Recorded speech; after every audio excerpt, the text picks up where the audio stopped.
Chapter 418. Su Yun rode in Yi Fala's car, and soon arrived in front of an inconspicuous clubhouse. The courtyard was made of ordinary bricks with white paint, and there wasn't even a word on it. At first glance, it looked like an ordinary farmyard. At most, there was only one specialty dish, which was usually chopped firewood and stewed chicken. However, this farmyard was definitely not that simple. When Su Yun got out of the car and walked into the room with Yi Fala, he suddenly realized that after living for so many years, this was the first time he had seen what was called a real golden splendor. This decoration couldn't be described as luxurious at all. It was simply extravagant. Even every tile on the floor was made of gold. A Swarovski 40 crystal ball cost 300 pieces. Just the multi-layered crystal lamp in the hall was probably made up of tens of thousands of crystal balls. What was even more exaggerated was that there were actually more than 30 crocodiles in the pool in the middle of the hall. What was this feeling? Yi Fala smiled slightly. She knew that even people who had seen big scenes would be surprised and shocked when they suddenly felt the contrast between the inside and outside. When she first came here, her shock was probably comparable to Su Yun's. It was a completely different world. Su Yun used an idiom to describe it. In the face of such a luxurious interior, no matter how flashy the idiom was, it couldn't describe the domineering aura here. Yi Fala still had a smile on her face. Boss Chi really understood the saying that you can't judge a book by its cover. Otherwise, he wouldn't have made such a big deal. Su Yun, in fact, a lot of places are learning from here. Doesn't the country promote frugality? Who would know that this kind of shabby farmyard from the outside would be like this? Ordinary people can't enter, so the leaders also like to come to this kind of place. They don't have to worry about being reported at all. Su Yun really admired the wisdom of the people of the country. There were policies at the top and countermeasures at the bottom. The rich and powerful would always be able to find a place to enjoy life. This wasn't something that ordinary people could be jealous of. People who were born hesitant would always be born hesitant. Their fate was often fixed at the moment of their birth. In today's society, the children of ordinary people couldn't be promoted to a position at the bureau level no matter how hard they worked. However, the children of powerful families only needed a little promotion to be able to fly all the way to a high official. Chairman Yi, which leader are we going to have a meal with? Su Yun finally couldn't help but ask. Yi Fala shook his head. I can't afford to invite a leader. Hee, you don't have to be nervous. It's just a simple meal with a few of my business partners. There's nothing much, and I don't need you to do anything. You're my VIP, my partner, so don't be restrained. They're all boorish people. If you're too scholarly, you'll definitely look out of place. Su Yun revealed a sinister smile. Is that so? That's great. Chairman Yi, I love dealing with rough people the most. I hope they won't disappoint me. Yefera smiled. I like your personality. Under the guidance of the waiter, Su Yun and the others first arrived at the reserved room and sat down. The dragon seats were resplendent and very classy. Just as they sat down, two people burst into the room, talking and laughing. Yi Fala was right. They were indeed rough people. Just by looking at their faces, one could tell that they were rough people. Coupled with that loud laughter, these two people completely didn't know what quality was. When the two people entered the room and saw Yi Fala, they didn't have any reaction. However, when they looked at Su Yun, their expressions instantly changed. The man with darker skin put his hand behind his back without hesitation, as if he was ready to pull out his gun at any time. Yi Fala calmly introduced them to Su Yun. She first pointed to the one who looked older. They're all my friends. This is De Fei, you can call him Brother Fei. Then she pointed to the one with darker skin. This is Luo Kai, we all call him God of Fortune. Hello Brother Fei, hello God of Fortune. Su Yun said lightly, but he didn't have any intention of getting up. Luo Kai said coldly, Chairman Yi, who is he? Before we came, you didn't say that there were other people present. What are you trying to do? Compared to Luo Kai's cautiousness, Brother Fei's performance was particularly calm. He didn't say anything, took out a cigarette from his pocket, and lit it up. He looked at Su Yun up and down, quietly waiting for Yi Fala to give him an explanation. This was one of their own, Su Yun. Yi Fala's explanation was very simple. God of Fortune. When did you become so careful? You're even on guard against me? Chairman Yi, although this is the case, you can't say it like that. What time is this? During such a tense period, you brought a stranger out. What do you want us to think? Luo Kai sneered. Put yourself in my shoes. If I brought a stranger in at this time, you Black Widow might be more cautious than me. Yi Fala smiled and snorted. Okay. I know you have a sharp tongue. God of fortune. I can't win against you, okay? I was the one who brought you the news that the police wanted to touch us. I can't steal what I'm guarding, right? Why bother? Brother Fei finally opened his mouth. Ha, yes. My sister is right. God of fortune, I think once bitten by a snake, twice shy. Hearing Brother Fei say this, Luo Kai was relieved. He walked straight to Su Yun and sniffed hard on Su Yun's body. He said with a smile that was not a smile. Brother, I don't have any other skills, but after dealing with the police for so many years, I only need to use my nose to smell and I can smell the police on your body. As soon as his voice fell, Luo Kai suddenly took out a pistol from his waist and directly pointed it above Su Yun's head. He shouted loudly, Speak. What's your purpose? God of fortune, are you crazy? Yi Fala said angrily. Put your gun down. I'm warning you, that's my man. Luo Kai snorted heavily. I don't care whether he's your man or not. No matter who he is, as long as he has the smell of the police on him, I won't let him go. Chairman Yi, don't tell me you haven't heard of the saying, it's better to kill 1,000 by mistake than to let one go. Then you'll kill me by mistake too. Sparks were already flying out of Yi Fala's eyes. Luo Kai was getting more and more out of hand. Chairman Yi, why don't you use your brain and think about it? If he's not a ghost, why is he so obedient when I put a gun to his head? What does this mean? It means he's scared. It means he's guilty. Chairman Yi, you're considered a shrewd person. Don't capsize at this crucial time. Su Yun finally opened his mouth. Haha, I'm scared. I'm just giving Chairman Yi face. Otherwise, do you think you'll have the chance to do this? Luo Kai's body froze. He admitted that if a person didn't have the courage, they wouldn't dare to talk to him like this at this time. His body couldn't help but tense up. The gun also pressed harder against Su Yun's head. You don't have the right to talk now. Do you believe that I'll shoot you? I don't believe. Su Yun's answer was particularly relaxed. You don't dare. Don't force me. Luo Kai's expression was distorted. Seeing this, Yi Fala couldn't help but break out in a cold sweat. Luo Kai was someone who could do anything.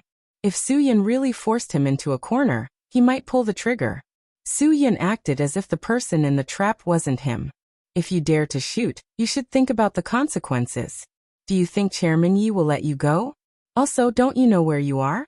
How are you going to take a person whose head is smashed out? Haha, you're just looking for trouble. Also, your gun didn't even have time to push the safety off. Did you use your mind to control the trigger? Ha, what a joke. Luo Kai's face turned white. After being exposed, he couldn't hold on to his face anymore. He raised his hand and wanted to push the safety off the gun. If it was a loaded gun with the safety off, Su Yun definitely wouldn't allow it to be pointed at his head. Mechanical things could have problems. What if it accidentally went off? Wouldn't it be a waste if he died? At this moment, Su Yun suddenly made his move. With a counter-arrest, he pressed Luo Kai onto the table. Luo Kai's face was fiercely pressed onto the table by Su Yun. The gun in Luo Kai's hand with the safety off also fell into Su Yun's hands. Su Yun wasn't as slow as Luo Kai. He directly placed the gun on the table in front of Luo Kai and pulled the trigger. Because Su Yun had observed the room before entering, the soundproofing was excellent. He wasn't worried that the people outside would hear him. After the gunshot, a black hole was left on the table in front of Luo Kai. Luo Kai couldn't help but swallow his saliva. Su Yun directly pressed the gun muzzle that was still warm to Luo Kai's face. Do you have any last words? Luo Kai's arrogance instantly disappeared. The other party wasn't just scaring him. Obviously, if he dared to disobey, the other party would dare to leave a black hole on his face like the table. Director Yi, your people are going overboard, aren't they?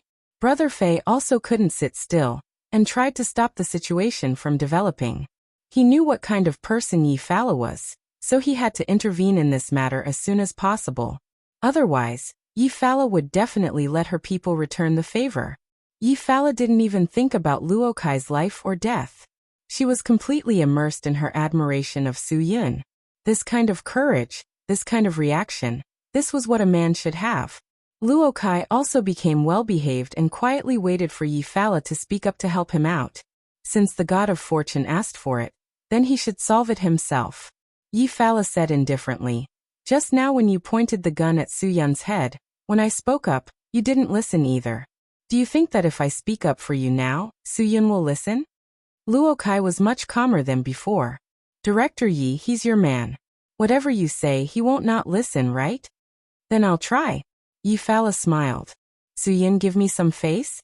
Su Yun didn't say anything and didn't hesitate at all. He let go of Luo Kai, and his hands were like agile snakes. In a few seconds, the gun in his hand was dismantled into a pile of messy parts, completely broken into pieces. After Luo Kai was able to catch his breath, when he wanted to do something to retaliate, he saw that the weapon was in such a state. He completely swallowed all the words he wanted to say. It was no fun. Chapter 419. Brother Fei clapped his hands and tried to ease the atmosphere. Good. As expected of the person chosen by Sister Yi. Good skills. If I'm not wrong, you've either been in the army or have been in the mercenary corps, right? Su Yun smiled faintly and didn't give any reply. He still hadn't figured out the purpose of Yi-Fala bringing him here. In the beginning, Su Yun suspected that Yi-Fala had specially called these two people to test him. But now, it seemed like that wasn't the case. With Yi-Fala's style of doing things, he wouldn't play such a big game.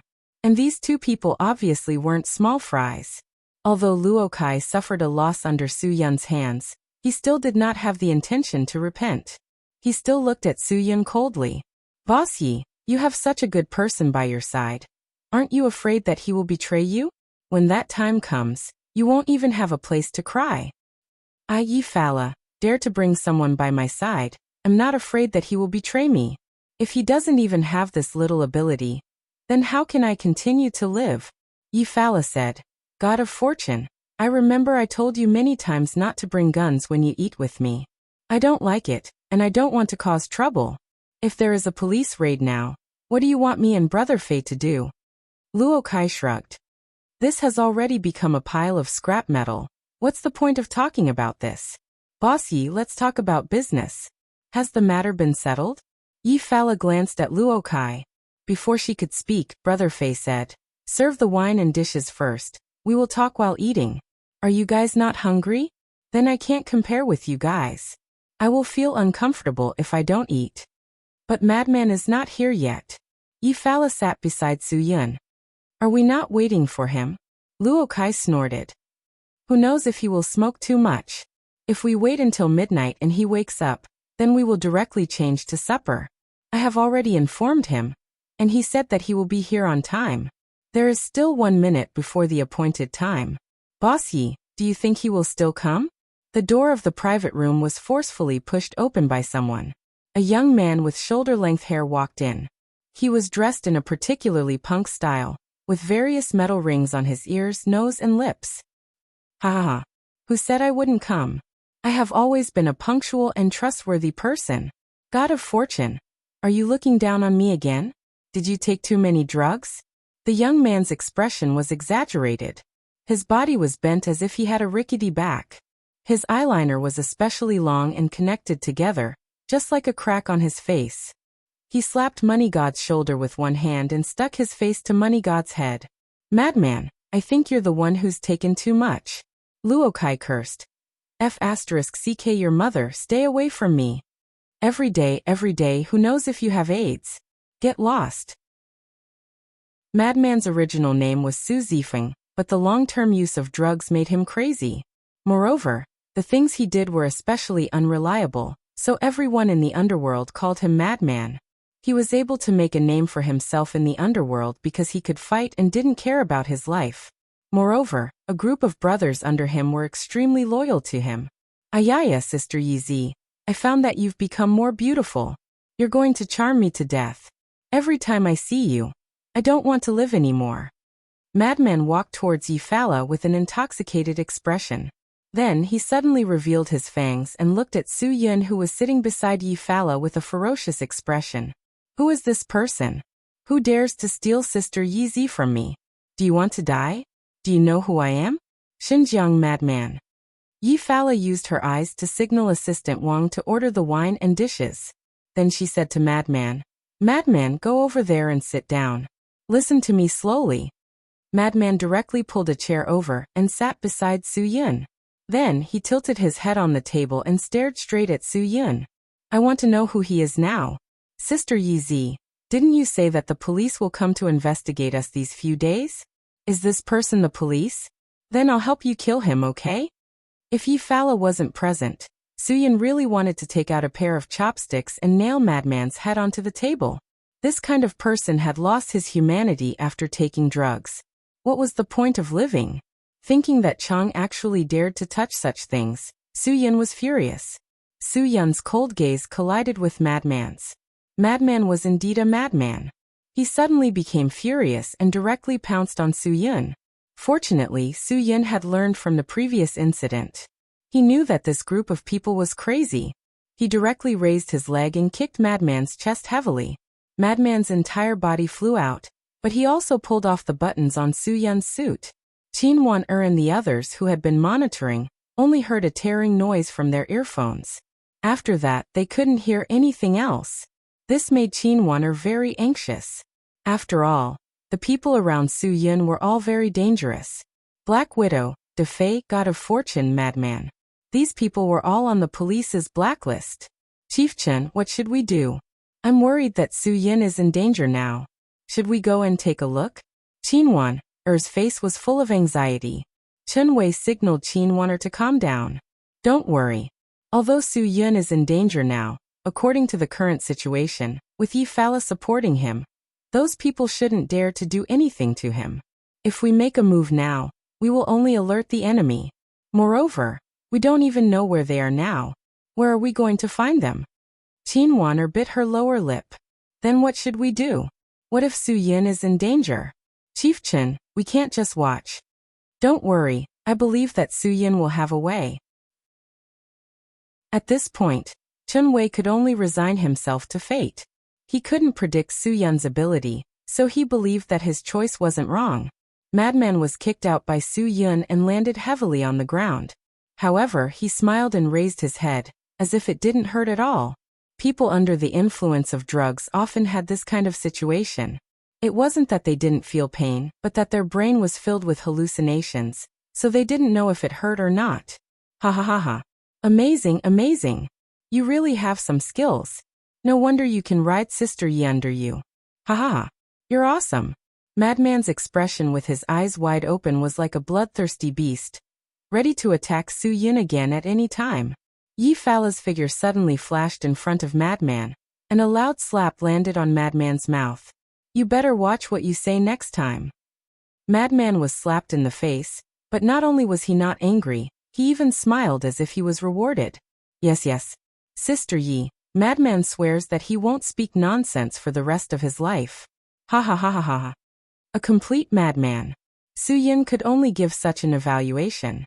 At this time, the waiter served wine, followed by delicious food in front of everyone. After Madman saw the wine, he directly snatched it from the waiter's hand and told him to get lost. At this time, he opened a bottle and directly drank it, as if he was drinking mineral water to rinse his mouth. It was simply a waste of natural resources. One must know that the market price of Wuliangye 15 years ago was close to 5,000 yuan per bottle. In this kind of club, the price would be at least several times higher. Yifala saw Madman like this and had nothing to say. She could only signal her assistant to open the wine and pour it for everyone. Su Yun, although crocodile meat wasn't something precious, if it could be cooked well, then it would be rare. Yifala pointed at a dish on the table. Needless to say, Su Yun also knew that it was crocodile meat, because the crocodile head was still on the side. Whether it was the appearance or the taste of this dish, it gave people a bloody feeling. However, this crocodile head was the club's signature dish. Ordinary people couldn't eat it even if they wanted to. Only then did Su Yin realize that the 30-odd crocodiles in the pool were not pets at all, but ingredients for the kitchen. Brother Fei raised his wine glass. Sister Yi, today we made another friend. Let's drink? Okay. Yi Fala raised her wine glass and looked back at Su Yin. Su Yin didn't say anything. Isn't it just drinking? I'll accompany you to the end. Seeing Su Yin raise his glass, God of Fortune Luo Kai also raised his glass in front of him. Brother Su Yin, after drinking this glass of wine, will write off what happened just now. This is our rule here. No problem. Su Yin didn't say much. Madman came over with the wine bottle and clinked glasses with Su Yin. Brother, you're awesome. You're too awesome. Madman admires you. If you drink this glass, I'll drink this bottle. I'll do what I say. Yi Fala fiercely glared at Madman. You don't need to spend money to drink? If you want to drink, go back home and drink. Don't act crazy here. Madman, I'll remind you one last time. I called you here today for business, not for you to act crazy. I'll count to 3. You better put down the... I put it down. Madman put the wine bottle on the table. Sister Yi, are you satisfied now? I put it down. I won't drink anymore, okay? I'll just sit here, okay? Okay. After Yi Fala finished speaking, she ignored him and called the others to drink. Madman sat on the side gloomily. He couldn't help but take out a small transparent bag from his shirt pocket and sprinkle some white powder on the table. Then, he hurriedly lowered his head and used his left thumb to block his left nostril. His right nostril was pressed against the table, and he used all his strength to suck the white powder. Then, his body shrank into the chair, and he began to tremble slightly with a happy and satisfied expression on his face. Su Yin saw this scene. Once he connected this person with Chang, he instantly had a strong desire to settle this matter. After 3 rounds of drinking and eating the crocodile head, Yi Fala and the others finally cut to the chase. Just as Assistant Wang was pouring wine for everyone, Brother Fei suddenly made a move and pressed Assistant Wang onto the table. He took out a dagger from somewhere and mercilessly pierced Assistant Wang's palm that was lying on the table, nailing his palm onto the table. A blood-curdling scream assaulted everyone's eardrums. Unexpectedly, Yi Fala was still expressionless. Madman, on the other hand, looked at the devastated Assistant Wang with an excited expression, as if he was very excited. Yi. Director Yi, save me. Assistant Wang was in so much pain that large beads of sweat appeared on his head. Chapter 420. Yi Fala's face also turned cold as he looked at the struggling assistant. I have been thinking about a question. Why haven't the police arrived yet? Actually, they should have arrived a long time ago, but we didn't know about it. There are 2 possibilities for this situation. One is that someone else sold out the information, and the other is that you are playing tricks. Director Yi, I swear to God, ever since I followed you, you have understood me. I risked my life for you, and the information I told the police was all fabricated by you. Assistant Wang was a little panicked. Everything I have done is right for you. Director Yi, you have to believe me. I really didn't do anything. Didn't do anything? Yi Fala sneered.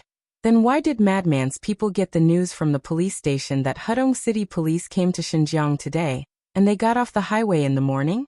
Could it be that Madman made up a story to deceive me? Hee. Maybe they all know that you are someone the police arranged to be by my side, but no one knows that you are related to Hudong City Police. With Madman's level of education, he probably doesn't even know that there is a small city like Hudong in Huaxia. How could he make it so real? Assistant Wang's eyes showed surprise. They are here? Director Yi. I swear, I really don't know. I called them many times, but they said that they haven't arrived yet. They kept saying that the car broke down on the road and hasn't been fixed yet. Forget it. If you are loyal to me, then it can only mean that you have been seen through by the police. They know that you are a traitor, so they don't trust you anymore. That's why they didn't follow your instructions and didn't stay in Xinkai. Yi Fala smiled. Is that so? Assistant Wang nodded crazily. The fear in his heart didn't come from one side, but from both sides. He was not only afraid that Yi Fala would kill him, he was also afraid that the police wouldn't let him go if they knew that he betrayed them. Yes. Director Yi, I am exposed. I can only rely on you to save me. Yi Fala took a deep breath. But I saw a few cars with the word G entering and leaving Xinkai. How do you explain that? They even booked a room in Xinkai, but after half an hour, they left Xinkai. Su Yin sucked in a breath of cold air. Yi Fala only needed to check the surveillance cameras, and what he had done would be exposed immediately. It seemed that today was really a tiger's den. Everything that had been done just now was just for him to see. Su Yin instantly prepared for battle. As long as the other party made any movements, he would immediately retaliate without hesitation. Yi Fara continued, "Madman, and I checked the license plate numbers of those cars. It's too much of a coincidence. Those cars were plainclothes sent by the Hudong City Police. Isn't it too much of a coincidence?" "I don't know, Chairman Yi. I really don't know anything." Assistant Wang was completely shocked this time. Yi Fala didn't even look at him. "Unfortunately, all the monitoring systems in the room are under maintenance today, so I can't see if anyone has come into contact with them. And you are one of the few people who know that the monitoring systems in the room are under maintenance today. How do you expect me to believe you?" Hearing this, Su Yin couldn't help but let out a long sigh of relief. For him, this was really a matter of escaping from death. Su Yin, who was originally prepared to shed all pretense of cordiality, calmed down again. He quietly looked at the few people sitting in front of him. "Sister Yi, don't talk so much nonsense with him. I told you from the beginning that the police are not reliable. Since everyone is here today, you might as well clean up the house. Madman seems to be very interested in killing people. He has always been eager to give it a try. If you can't do it, I can help you. Hee, you don't have to be polite." Yi Fala's gaze swept across and finally landed on Su Yun. "Su Yun, what do you think?" Su Yun smiled slightly. He finally understood why Zhuo Meiyan told him to keep a distance from Yi Fala. Yi Fala was indeed ruthless. Today, she brought Su Yun here for only one purpose, which was to force Su Yun to stand with her. To put it bluntly, what happened today couldn't be seen in the light of day. If anyone knew about it, it wouldn't be good for them. And Su Yun was the only outsider among these people. If Su Yun didn't choose to stand with them, then the next person they would deal with would definitely be him.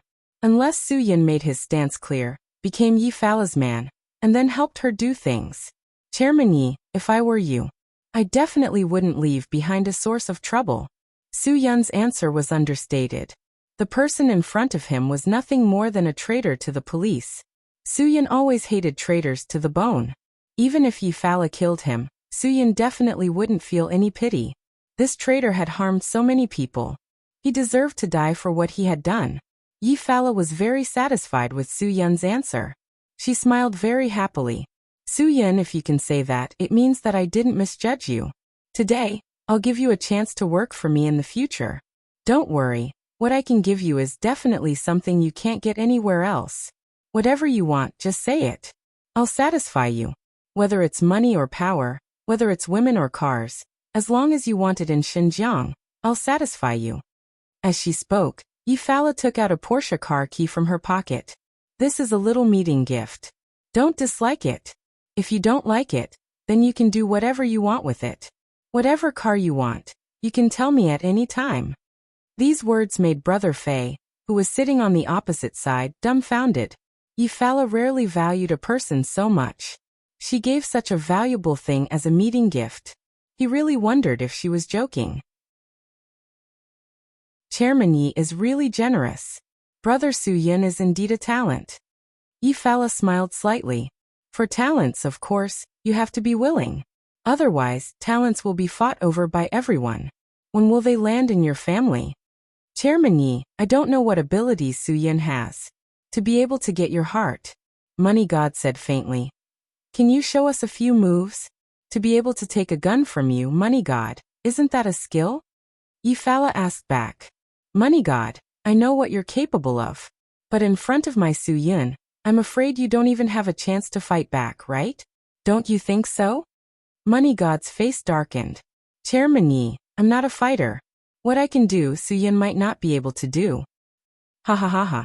Do you want me, lunatic, to try it for you? Lunatic's nerves seem to be stimulated by those drugs again. I'll fight with him. Whoever wins will take this car. Sister Yi, what do you think?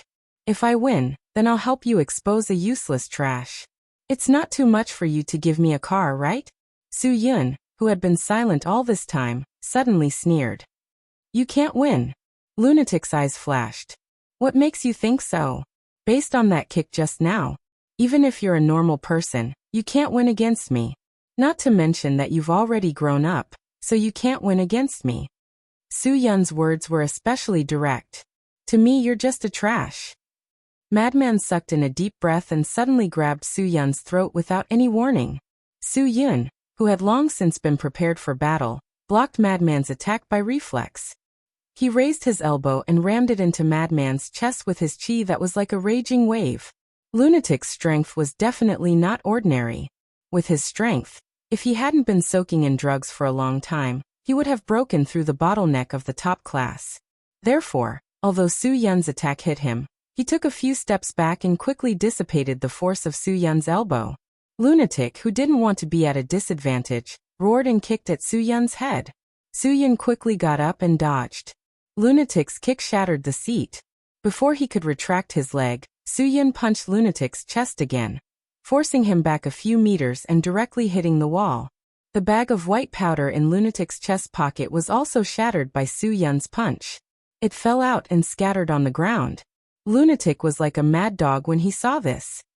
He directly knelt on the ground and used his nose to crazily inhale the scattered powder into his lungs. He didn't want to waste any of it. Lunatic didn't know if it was because he consumed too much white powder in a short period of time, or because he was punched in the chest by Su Yun, but his body suddenly trembled, and he coughed up a mouthful of blood. Seeing himself in such a sorry state, Lunatic was furious and raised his fist to attack Su Yun again. Yi Fara slammed the table and angrily scolded. Lunatic. Enough. You're definitely not Su Yun's opponent. If he didn't give me face, you wouldn't be able to stand up. Have you played enough? Lunatic seemed to have a lot of misgivings towards Yi Fara. Seeing that Yi Fara was angry, he obediently quieted down, but his eyes were still staring at Su Yun unkindly.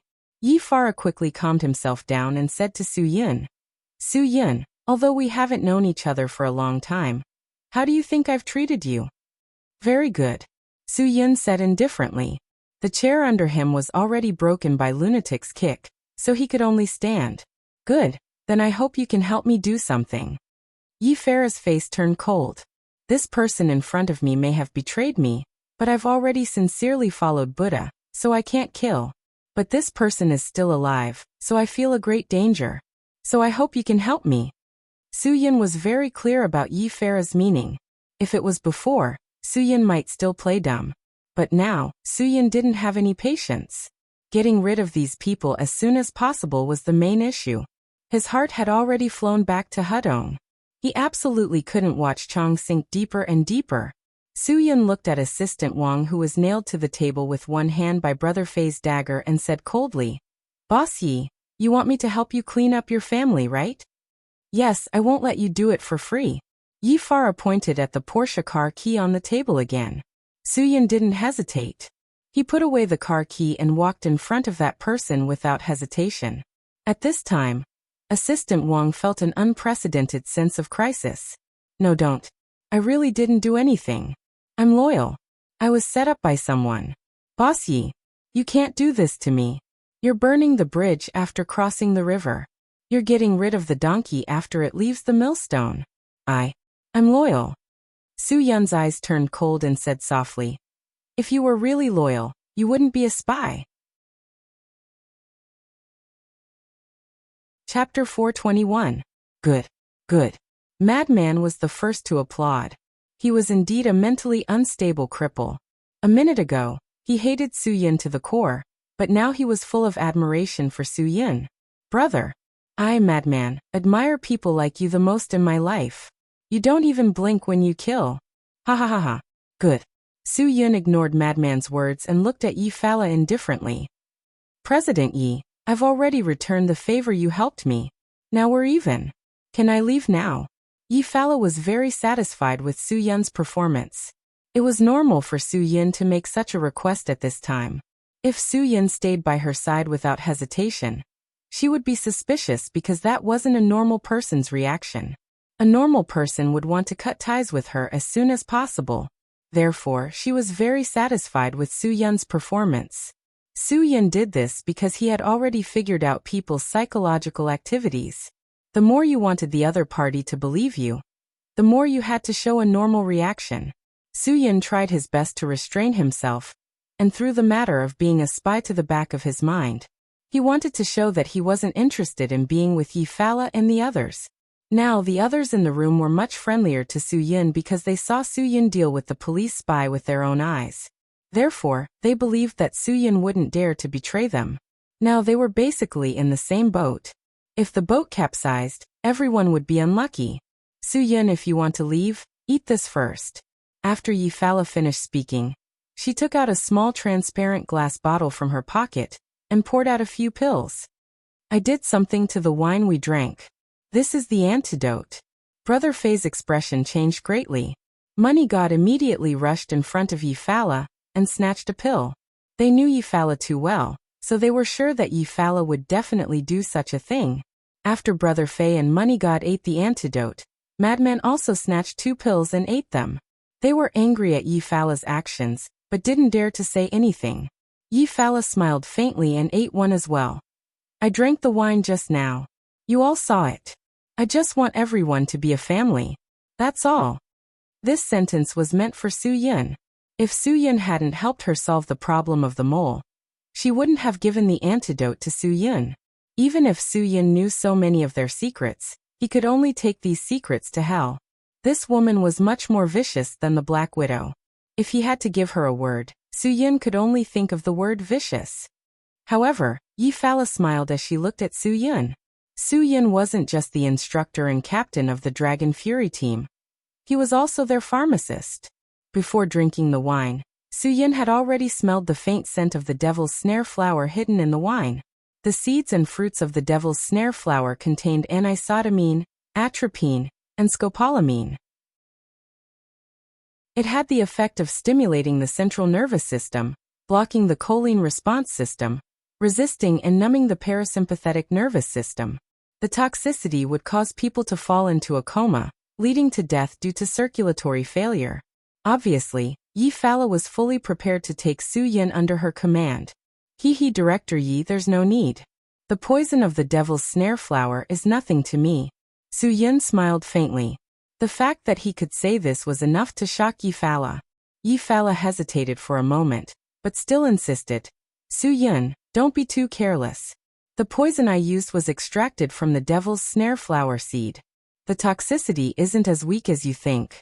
If you don't take the antidote, you really won't be able to hold on. Soo-yeon said faintly. If I can't hold on, then take it that I asked for it. When he drank the wine just now, Soo-yeon didn't really drink it at all. Every time he drank it, he would think of a way to secretly spit it into the teacup. Therefore, Soo-yeon wasn't poisoned at all. This was because Soo-yeon didn't want to do things like gastric lavage or enema to wash away the poison in his body. Looking at Soo-yeon striding away, the admiration in Yi-Fala's eyes became even more obvious. At this time, Frenzy picked up the teacup in front of Soo-yeon and snorted. So this kid didn't drink it all just now. He's really cunning. To be able to smell the devil's snare flower in such a strong wine fragrance, he really wasn't an ordinary person. Yi-Fala smiled slightly. Brother Faye, God of Fortune, do you think I didn't misjudge him? He's definitely a super expert. If he can be used by me, Humph, who in Shenjiang would dare to fight with me? God of Fortune swallowed a mouthful of saliva. Yi-Fala actually said that this kid was a super expert.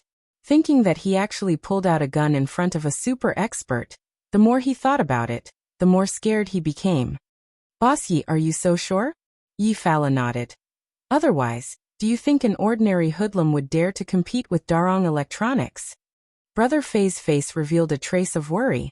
Sister Yi, do you think a super expert would be willing to follow us? Someone with such strength, how could he be willing to be under someone else? If he can do things under Zhua Meiyan, then he can also do things under me. Yi-Fala said coldly. I don't believe that my methods are inferior to that Zweiking from Ji-Bei. Zweiking is wholeheartedly on the right path and wants to develop the Sky Entertainment Group. Therefore, what I can give Su-Yun is what she can't.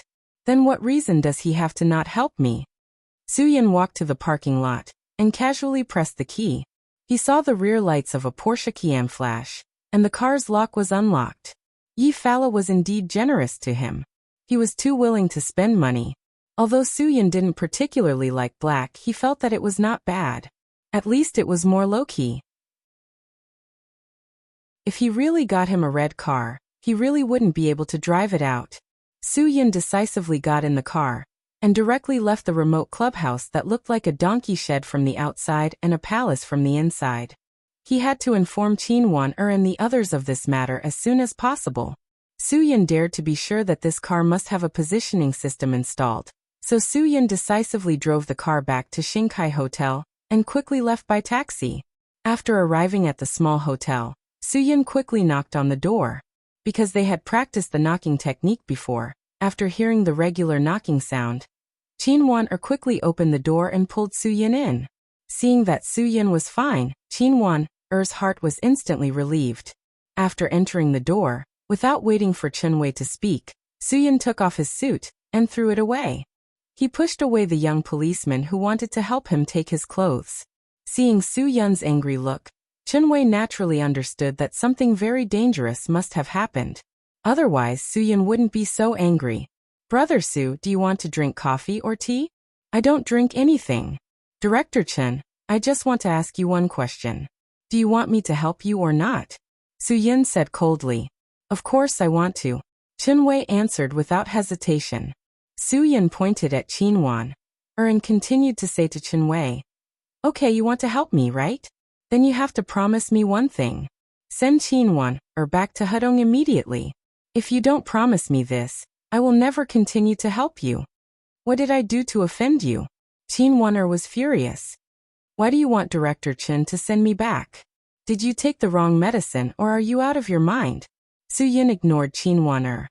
Director Chen, I am very serious about this matter. I am not discussing it with you. I just want you to do this. Do you understand what I mean? Chen-wei thought for a moment and nodded. Okay, I know what I should do. After that, he turned to Qin-wan-er and said, Wan-er, this matter may be a little too dangerous for you, so I hope you can cooperate with our work. No, I will never go back. Qin-wan-er widened her eyes and said, Su-Yun, what did I do? What did I do to disturb you? Why can't you let me stay here? Su-Yun hugged Qin-wan-er's shoulder and shook it hard. Okay, Qin-wan-er, I will make it clear to you today. I just can't let you stay here. You are a hindrance here. I can't work properly when I see you. Do you understand? Let me tell you, you don't know what kind of people Yi Fala and the others are. They already know that you are coming to Xinjiang today. They also know the license plate of your car. From today on, you better hide your car well if you don't want to die. Qin-wan-er was not convinced. I don't believe they dare to go against the police. The spy you arranged is dead today. Su-Yun scolded angrily. Just because he told them that a group of police officers would be staying at Shinkai Hotel today. But now you are not staying at Shinkai Hotel. So they suspect that he betrayed them. Now that the spy is dead, he is a traitor of the police. But once they suspect him, the result is still death. What did you say? Chen-wei was stunned. Su-Yun tried to calm his breathing. I said, the man is already dead. He betrayed you, but the other party suspects that he betrayed them. Su-Yun actually did not know how to explain the man's death, so he could only try to change the topic. Inspector Chen, when you came to Xinjiang, did you contact the police here? There is a spy in the Xinjiang police. They even know what time you got off the highway. Everything is not as perfect as you think. Your operation is not flawless. It is full of loopholes. Chen-wei was silent. For a moment, he did not know how he should answer. Su-Yun looked at Qin-wan-er again. This matter is not as simple as you think. So I want you to go back. I don't want anything to happen to you in Xinjiang. If that happens, I won't be able to answer to everyone. Can you think about it for me? Don't be so stubborn, don't be so selfish. Qin-wan-er met Su-Yun's gaze. It is because I am thinking for you that I can't leave. Because of me, you are now working for the police, and I am leaving because this matter is dangerous. Have you ever thought about how I'm going to answer to everyone if something happens to you? Su-Yun, the selfish person is you, not me. You only think about how you will answer to everyone. What about me? How can I answer to everyone? I said that I will not leave, so I will definitely not leave. If you don't leave, I won't do it. I will leave. Su-Yun did not understand why he could not convince Qin-wan. Chapter 422. In the end, Su-Yun could only lose to this little policewoman who was so serious that he couldn't understand her. Because of Qin-wan's stubbornness, he could only use his own way to deal with this matter, and nip all the danger in the bud. Only then could he ensure Qin-wan's safety. Yi Farah would have a big deal within this month, and she would most likely meet with Bakhai. Chunwei saw that Su-Yun had finally calmed down, and began to talk. I know why Yi Farah wants to keep you by her side. It's because she needs an expert to help her. Bakhai is one of the biggest drug lords in the Golden Triangle after Kun Sa's era. Yi Farah has never worked with him before, so she doesn't trust him. She needs someone who can help her control the situation. Su-Yun was slightly stunned. Yi Farah obviously doesn't lack people around her. Whether it's Brother Fei, the god of fortune, or the madman, they don't seem to be simple masters. Yi Farah doesn't lack people who work hard for her. Chunwei shook his head. Those people have their own division of labor. De Fei and Yi Farah are just partners. Yi Farah's goods are purer. People who pick up goods in Xinjiang need De Fei's introduction to get Yi Farah's goods. Why can Yi Farah's goods be divided into different grades and purer? All the credit goes to the god of fortune. The god of fortune can be valued by Yi Farah, because he has the ability to refine. Now that the whole world is banning the cultivation of opium poppies, the amount of drugs produced every year is decreasing. In order to ensure income, many people will add things like starch or flour into the white powder. The god of fortune has the ability to separate these things. The madman is a different story. No one knows how many underlings he has in Xinjiang, but he has people in every place. He helps Yi Farah control the nightclubs in Xinjiang. In Xinjiang, if you want to get goods, you can only look for Yi Farah. Otherwise, you won't be able to get the goods. Perhaps seeing that Su-Yun didn't have any reaction, Chunwei continued. Yi Farah wants to get in touch with Bakhai because the goods she gets now contain more and more flour. She's fed up with the fact that the god of fortune can extract more than 15% of the flour every time. This makes her earn a lot less money. Enough. I know what I have to do, Su-Yun said indifferently, but I'm not a police officer, so you don't need to order the police to restrict me. I have my way of doing things. If you can't accept it, then I can't do anything. I know what you mean. You can do things your way, Chunwei said. If there is something that you think will threaten your own safety, you can adopt any means to protect yourself. Anything you do, we will categorize as self-defense. Su-Yun's lips curled up into a smile. Director Chen, I'm relieved to hear that. I don't want to risk my life for the police, only for them to accuse me of some nonsensical charges. Qin-wan, you heard what I said. I didn't want to participate in this, but you begged me. If I hurt someone while helping you, it's because I have no other choice. If you don't ask me to help you, I won't do anything. The main culprit is the incompetence of the police, not me. Qin-wan glared at Su-Yun. What nonsense are you talking about? We won't let you take any blame. I'll prove to you that everything you did was to cooperate with the police. Are you relieved now? Relieved? Su-Yun smiled and said, I forgot to tell you that I was the one who killed your traitor. Su-Yun, who had just made Qin-wan sigh in relief, forced her heart to her throat again. What did you say? Say it again. Su-Yun didn't want to hide it anymore. You have promised me that I can do things my own way. If I didn't kill him, then the person who died might have been me. I will not risk my life for a mole who betrayed the police. Only by doing this can I make Yi Farah trust me more. Actually, I didn't have to say this. If I didn't say it, you wouldn't suspect me for the rest of your life. But I don't want to hide it from you. Qin-wan was still in shock. After all, this was really a matter of life and death. Even if I didn't do it, he wouldn't have been able to survive because the madman was always eager to try and tear his throat out. Su-Yun continued. This is what I said. If you can't accept my way of doing things, then this is the only way. To be honest, as an old policeman, he was unable to accept such a fact. However, Soo-Yun was able to face everything he had done with such sincerity, and was even able to say everything so frankly. Chun-Wei really admired him. Just like what Soo-Yun said, if he didn't say it, no one would suspect that he was the murderer. And just like what he said, even if he didn't kill him, someone else would. I accept your way of doing things. When Chun-Wei said this, he had already violated the ethics in his heart, but he had to do it. Whether or not they could catch Yi-Fala, they could only rely on Soo-Yun. He had no other choice. Chief Chun, I know you're in a difficult position when you say this. Soo-Yun smiled slightly. After this is over, you can catch me, but let me tell you first, I won't just let you catch me. Ha ha ha. Chun-Wei could only laugh heartily. When Soo-Yun returned to Shinkai Hotel, it was already 10 at night.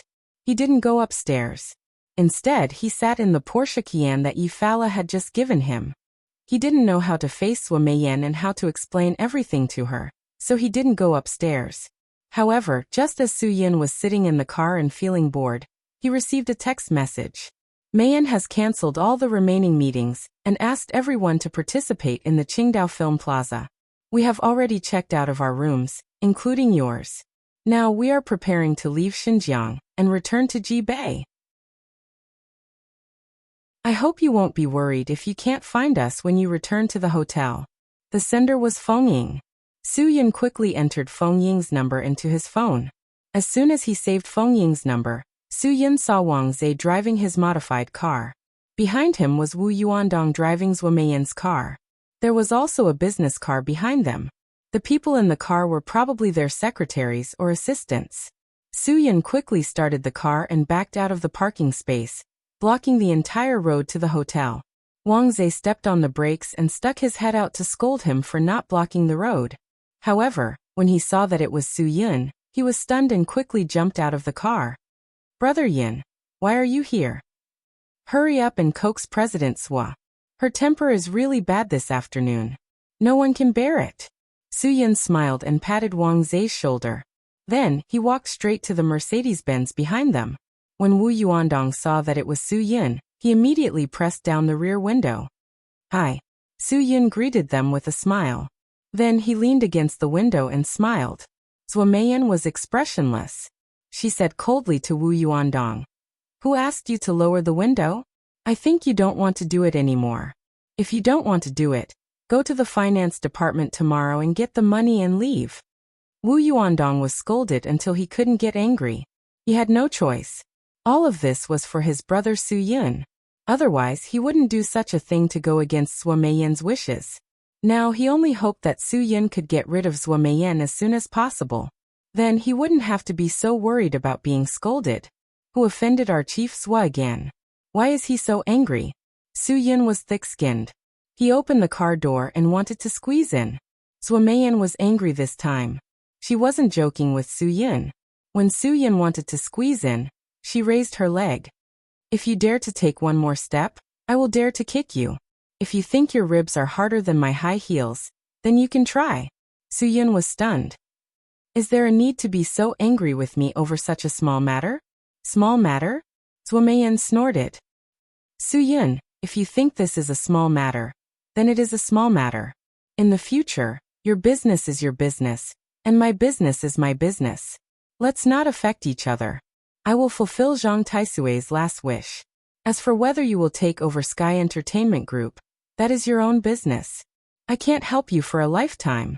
Now that you are with Yi-Fala, I have even less reason to help you. Soo-Yun explained.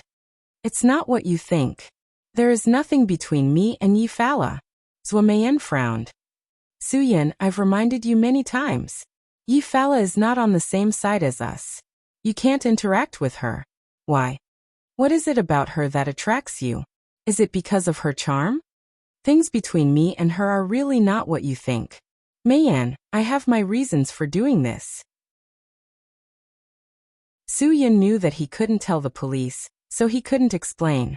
There is nothing between you and her, so she gave you a Cayenne? There is no such thing as a free lunch. Don't tell me you don't know this. Soo-Yun, think about it carefully. If you still can't figure it out, then you are on your own. Zhuo Meiyan was indeed angry. Su Yin was speechless. I know there is no such thing as a free lunch. Yi Fala must have her reasons for doing this. She wants me to do something for her. I know all this. I am not as childish as you think. Zhuo Meiyan, I will emphasize this one last time. I have my reasons for doing this. I will not do anything out of line. You can rest assured. Zhuo Meiyan snorted. Okay, then do whatever you want. I can't control you. I will leave, okay? Don't be so unreasonable. Su Yun's patience was running out. I have already explained it to you. I hope you can understand. If not, I am too lazy to explain it to you. Your explanation is because you think highly of me, right? Zhuo Meiyan rolled her eyes. Thank you for thinking highly of me. Then, Zhuo Meiyan closed the door and scolded Wu Yuandong. Drive. Wu Yuandong pointed to the front helplessly. He couldn't move at all. Su Yin had blocked the entire road. Su Yin took a deep breath. Oh, go. I will make way for you. Then he quickly returned to the car and drove it back to the parking lot. He locked the door and strode into Xingkai Hotel. He didn't even look back. Zhuo Meiyan was even more furious. Her anger directly affected Wu Yuandong and Wang Zhe. Drive. If you don't leave, then you can stay here with him.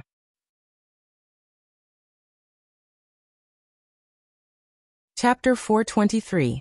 Naturally, everything in the hotel was under Yi Fala's control. When she found out that everyone in the Sky Entertainment Group had cancelled their rooms, she immediately contacted Su Yun. Yi Fala had some uncertainty in her heart. If Su Yun left, wouldn't she have gone for wool and come home shorn? Not only would she not get anything, but she would also give out a luxury car for free.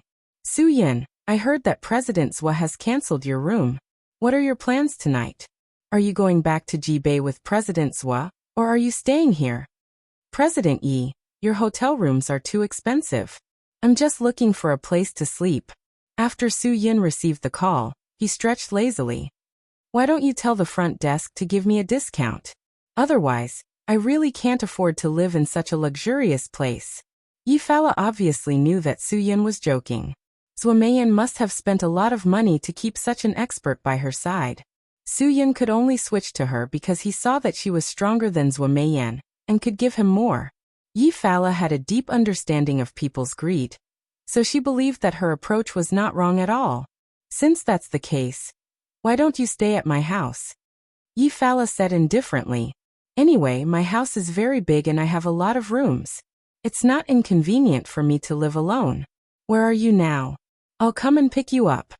Su Yun originally wanted to refuse, but after thinking about it, this was also an opportunity to get close to Yi Fala and win Yi Fala's trust, so he agreed immediately.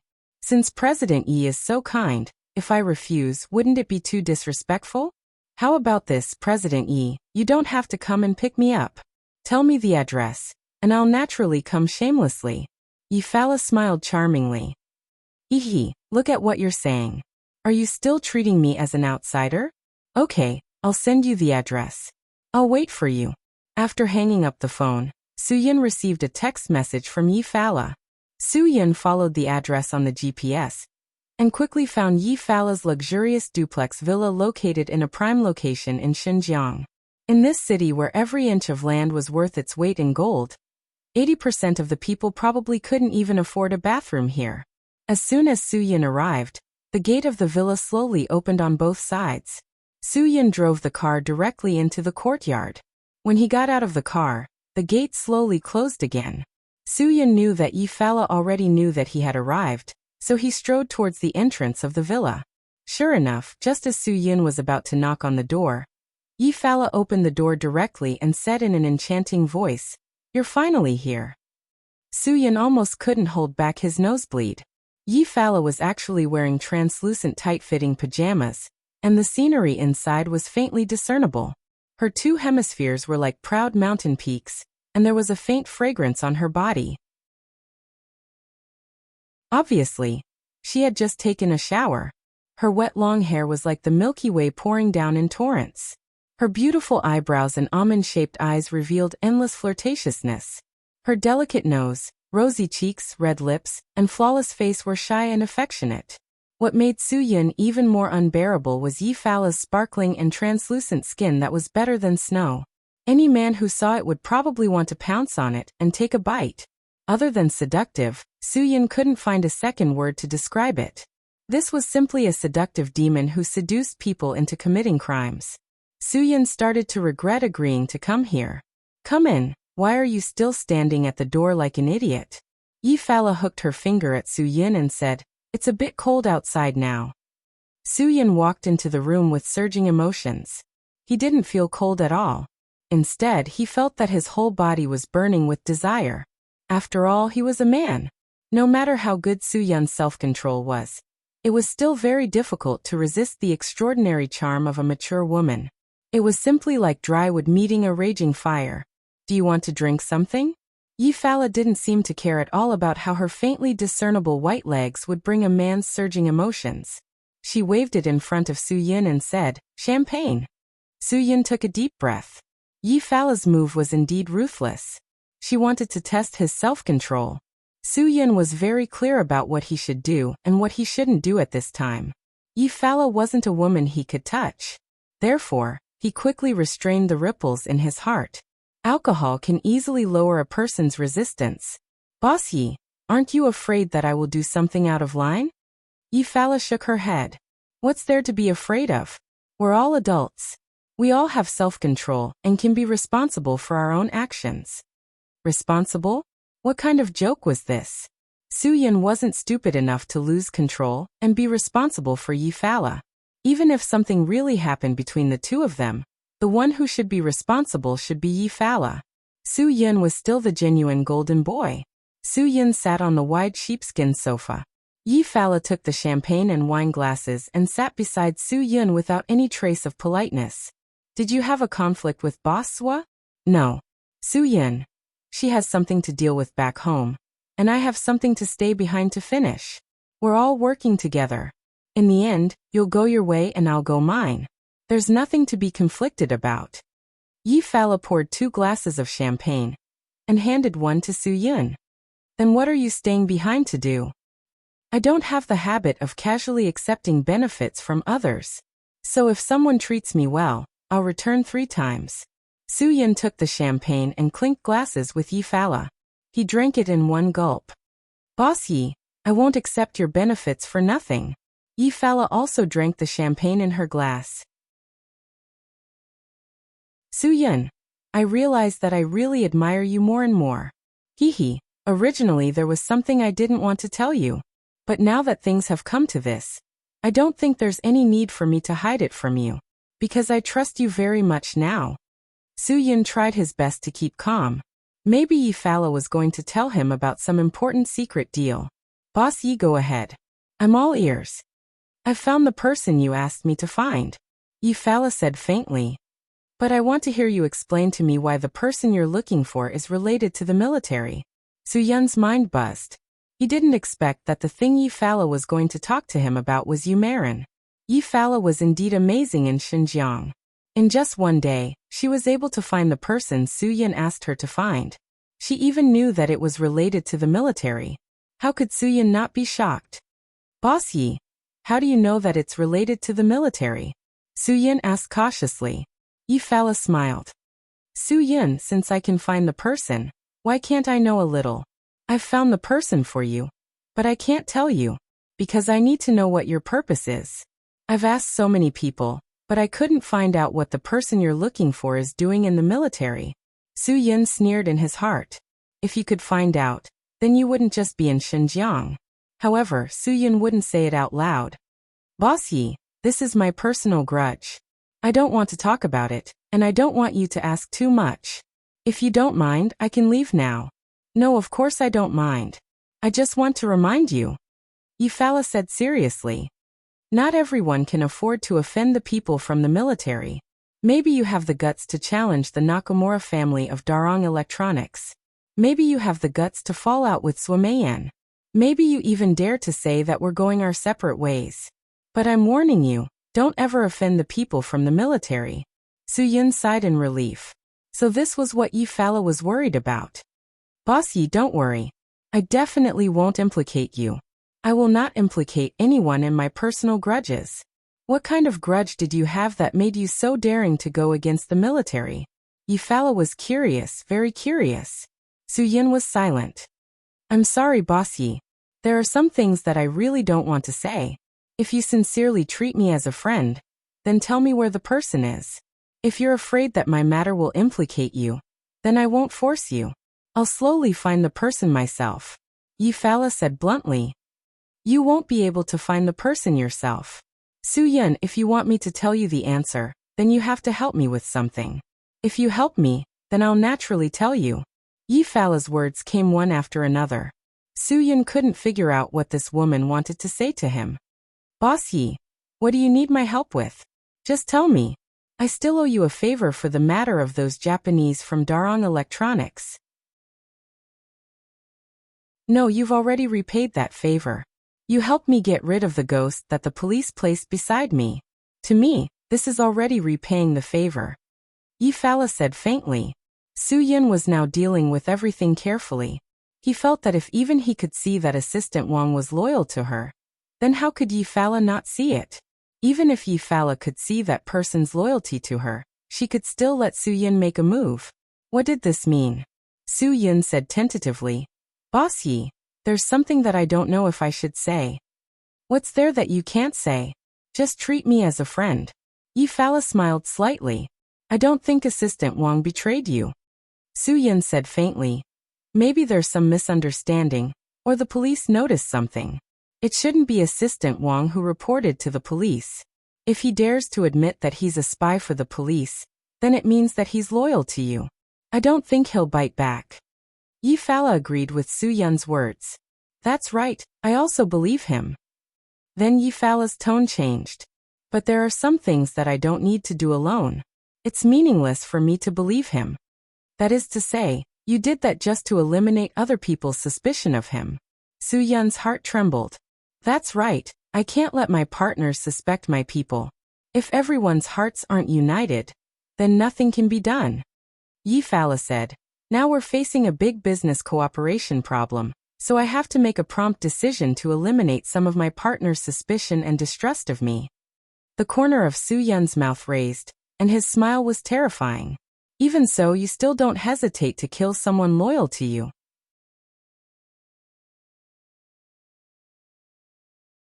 Chapter 424. Suyun realized that he was slowly beginning to understand Yifala. Ha ha ha, so what I owe Mr. Yi now, I must pay it back in time. Otherwise, the consequences may be unimaginable. You can't say that, we are friends. Yifara smiled faintly and said, Suyun, perhaps you have already seen it, whether it was me letting you accompany me to see Nakamura at the tea house, or letting you accompany me to today's dinner party. It was all intentional. After experiencing these several things, I am very sure that your courage and insight surpass others. Your skill is out of the ordinary. That's why I value you and sincerely want to be friends with you. Suyin could hear that Yifala wanted to talk about the main topic. Yifala poured 2 glasses full of champagne. Since we are friends, then I will be frank. There is something I want you to help me do. It's not because I am worried about the danger, but because I know my current situation. Suyin still didn't speak, quietly waiting for Yifala to continue.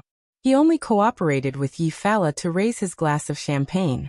I have a business to discuss, but I am now being targeted by the police, so I need someone to help me do it. Yifala's gaze was fixed on Suyun's eyes. I don't know if you are willing to help me. Of course, I won't let you help me for free. As for the price, we can discuss it. I just need you to promise me now. Suyin had a smile on his face. Mr. Yi, I am afraid that I have the heart but not the strength. I am afraid that I am just an outsider to your business. As an outsider, can you rest assured that I will do it? Moreover, I think that Brother Fei, God of Fortune, and Madman seem to be more suitable than me to do this, right? Yifala didn't have the intention to force Suyin. Do you think that even I am being targeted by the police, they can run away? What I need is an outsider. Suyin, you are a smart person. I think you should understand what I mean. The more outsider, the safer it is for me. After a pause, Yifala continued. Even if the police don't target them, Do you think I dare to give this to them? Defei had always wanted to replace me. Anyone with a discerning eye could see this, so I couldn't hand over such a big thing to him. The god of fortune couldn't be brought to the table at all. If I asked him to help me talk business, I'm afraid he would only wet his pants. As for the madman, I'm not a fool.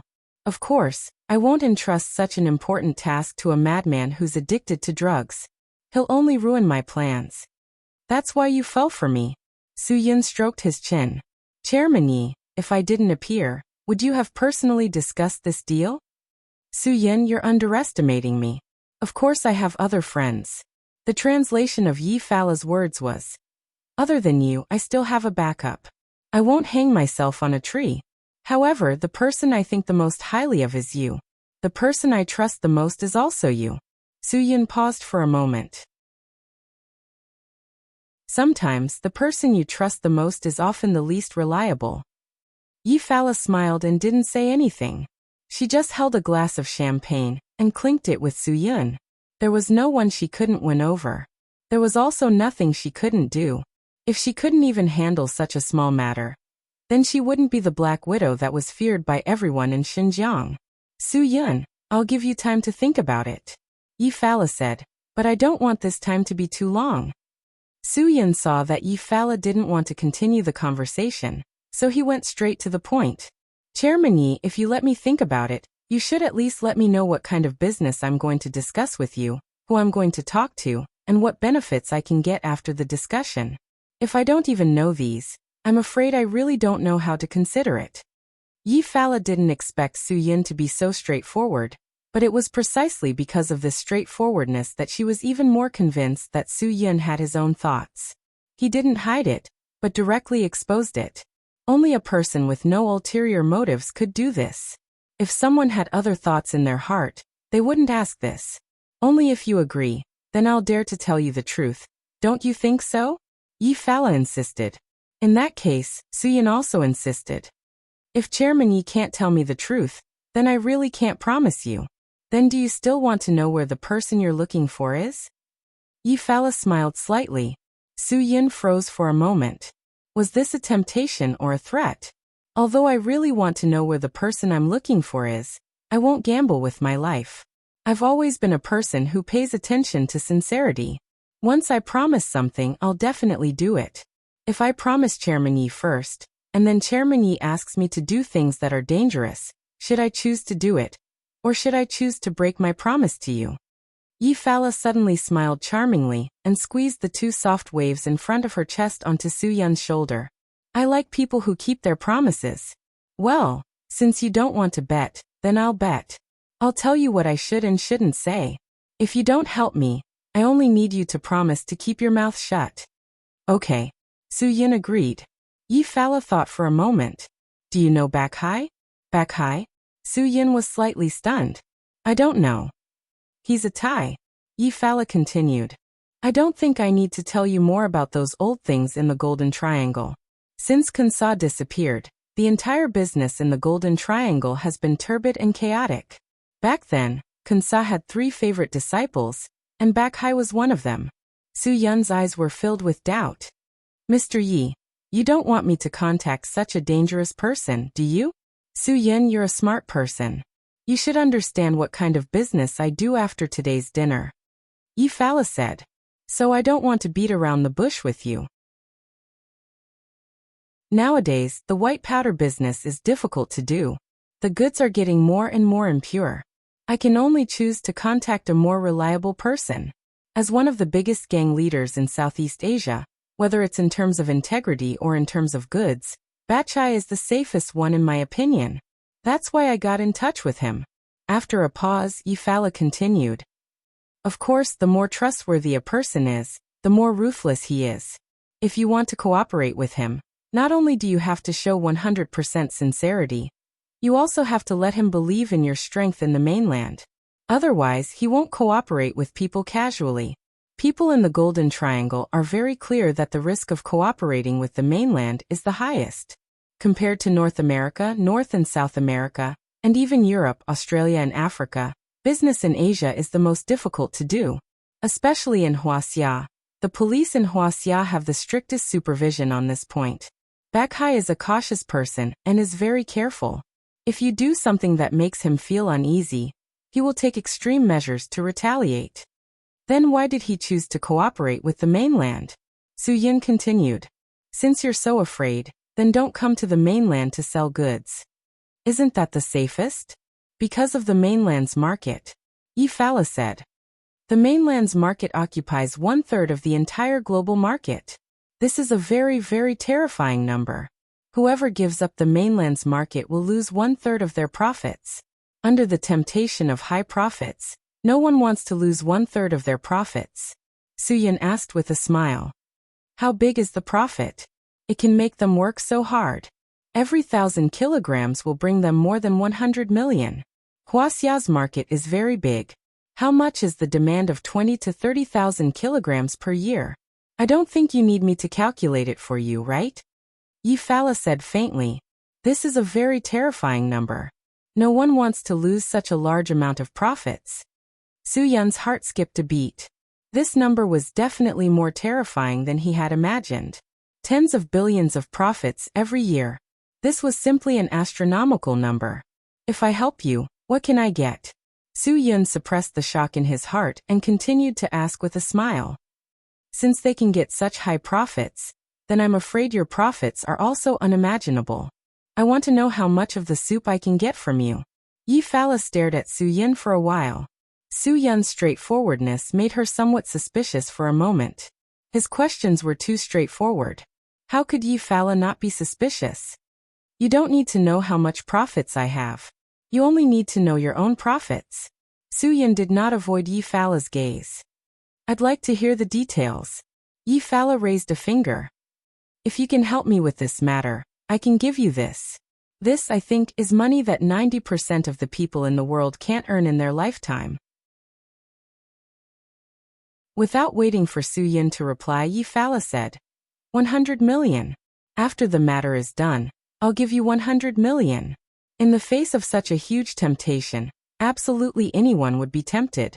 What could 100 million do? There were too many things that could be done. Even in the capital, Beijing, one could buy a luxurious villa. This was definitely something that 90% of the people in the world could not earn in their lifetime.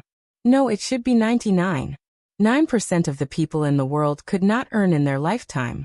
Yi Fala was really generous. Su Yun's smile was somewhat forced. This was a number that was enough to smash a person to death. He finally understood why Assistant Wang turned from a spy to a mole. The power of money was huge. It was very easy to change a person. I've already shown you my trump card. Now it's your turn to make a choice. Yi Fala's gaze did not leave Su Yin. Any subtle movement of Su Yin could not escape her eyes. She had seen many spies, so she was very clear about their reactions. Although Su Yin and the other spies had never seen so much money, Su Yin had a different view of money from them. In Su Yun's view, although money was not dung, it was indeed a worldly possession that one could not bring with them when one was alive. The more the better, but there was no need to be too much danger. After Su Yin pondered deeply, he finally made a decision. Yi Fala, if I don't agree, I'm afraid you can only silence me. Only then can you rest easy, right? Aha.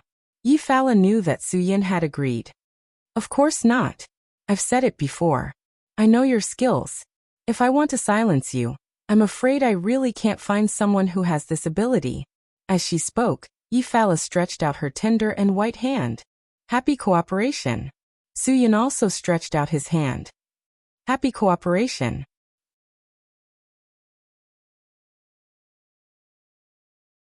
Chapter 425. Yi Fala seemed to be prepared to accept any of Su Yun's next moves, but Su Yun still reined in the horse at the edge of the cliff. He knew that the consequences of provoking Yi Fala were unimaginable. The moment his mind was in turmoil, Su Yun forcibly pulled himself out of the land of warmth and tenderness. Director Yi, I think I should leave. If I stay here, I'm really afraid that something will happen. After Su Yun got up, he tried to quickly recover his state of mind. This woman was a seductress. If he was entangled by this seductress, then it would be troublesome. Leaving early was definitely the wisest choice for Su Yin now. Yi Fala's face was filled with surprise and admiration, but her voice had a hint of regret. Since you're already here, you can't not even stay a night, right? What, are you still afraid that I'll eat you? I have a lot of rooms here, you can pick one yourself. I won't let you stay with me for the night. Ha ha ha. Su Yin, don't tell me you're still a virgin? Oh, then you're really a national treasure. Su Yin smiled awkwardly. I'm not afraid of Director Yi eating me. I'm afraid that I won't be able to control myself. Director Yi, don't joke with me. If I do something out of line, then it'll be embarrassing. I'm a woman, I didn't say anything, and you're still afraid? After Yi Fala said this, she more or less regretted it. She really didn't expect that, she just wanted to test Su Yun, but unknowingly, she actually had feelings and was moved. This feeling made Yi Fala more or less afraid. Fortunately, Su Yun didn't continue to pester her. Director Yi, after all, you're a person of status. I don't want to affect your reputation because of me. Good night, Director Yi. If there's anything, we'll meet again. Su Yun, I'll arrange a room in Xinkai Hotel for you. You can go directly to the front desk to get the key. I'll immediately call the person on duty. Yi Fara said. She wanted Su Yun to stay in Starkai for two reasons. Firstly, she wanted to prevent Su Yun from doing anything outside of her sight. Secondly, she was afraid that if she really let Su Yun stay here, she wouldn't be able to hold herself back and lose her dignity as a woman. She was worried that she would no longer be the fearsome black widow she used to be if she threw away her woman's modesty and fell in love with this young man. Su Yun originally wanted to refuse because he wanted to find Qin Wan, and Chen Wei to discuss countermeasures, but now that Yi Fala had said so, he naturally couldn't refuse. Alright, then I'll have to trouble you, Director Yi. Don't treat me like an outsider in the future. Don't call me Boss Yi anymore. Call me Yi or Farah. Yi Fara spoke softly. Su Yun, let me make sure first, I really did not misjudge you. If a man's willpower was so strong, then he definitely wouldn't be weak in other aspects. I have high hopes for you. Don't let me down. Su Yun grinned. Looks like I didn't guess wrong. Director Yi is indeed testing my willpower. Hee, I really can't hold on anymore. Good night. Good night. Yi Fara didn't continue to ask Su Yun to stay. She watched as Su Yun went out and got into the car. After Su Yun quickly drove back to the hotel, he directly walked to the front desk. Director Yi said that she has arranged a room for me. May I ask, who should I look for? Hearing Su Yun's words, the manager on duty immediately walked forward. Hello, are you Mr. Su? Yes, it's me. Su Yun nodded. Please follow me. Knowing that this person was a guest that the boss had personally arranged, the manager on duty naturally didn't dare to be careless. He immediately invited Su Yun to go with him. He would personally send Su Yun to the luxurious suite prepared by Director Yi. The room was very luxurious, at least for Su Yun. It had a very large living room, a bar filled with all kinds of drinks, a luxurious bedroom with a large bed, a super massage bath. In short, it had everything. This was Xinkai's presidential suite. The price for one night was as high as 38,888 yuan. Obviously, Yi Fara was willing to pay 100 million yuan. Naturally, she wouldn't care about letting Su Yun stay in an empty presidential suite. Su Yun was very satisfied with this room.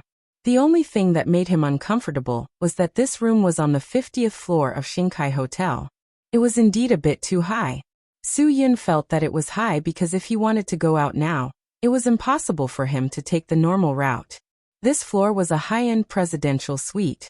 Therefore, the corridor's monitoring facilities were also very complete. Entering and exiting the elevator would be recorded. Since Yi Fara let Su Yun stay in Xinkai Hotel, she definitely had the idea of monitoring Su Yun's behavior. Although Su Yun wasn't sure, he still had to be on guard and be careful. Therefore, if Su Yun wanted to sneak out, he could only go through the window. The 50th floor. This was definitely a height that would kill him if he jumped down. It wasn't an exaggeration to say that if it was the 4th or 5th floor, Su Yun believed that after jumping down, he could use the momentum of the roll to reduce the falling force. But if it was the 50th floor, he would definitely die. After opening the window, Su Yun felt a gust of cold wind that made all the hair on his body tremble. Although it was very risky, Su Yun still chose to climb down with his bare hands. If it wasn't for the 20 years of being ravaged by Dragon's Fury, perhaps Soo-Yun really wouldn't have the guts to do this. After spending about half an hour, Soo-Yun finally jumped to a place where there was no one. His figure flashed and rushed out of Shinkai Hotel.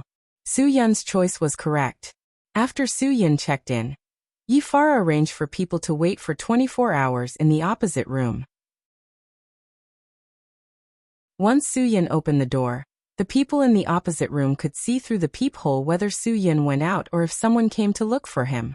It wasn't that Yi-Fara didn't trust Soo-Yun, but Soo-Yun now knew too much. If she couldn't use him, of course she had to figure out the reason. After taking a taxi to Qinwan-er's residence, Soo-Yun told them everything. Chun-Wei's original plan was to catch them red-handed, but now Yi-Fara asked Soo-Yun to complete this matter on her behalf. She wouldn't show up at all. Obviously, this was a very tricky matter. Otherwise, Soo-Yun wouldn't have come here personally to say, as long as Yi-Fara doesn't show up, the police you send out can only catch me and Barkai's people. This doesn't constitute direct evidence at all. Yi-Fara only needs to spend money to hire a good lawyer, and you won't be able to convict her. You already promised her? Qinwana said. Do you know who Barchai is? Even the local mercenaries in the Golden Triangle, who commit all kinds of crimes, call him the Butcher. If you go and get in touch with him, you're simply sending yourself to death. Soo-Yun shrugged his shoulders. I won't go, and Yi-Fara won't go either. She has other people besides me. Do you think I can refuse her?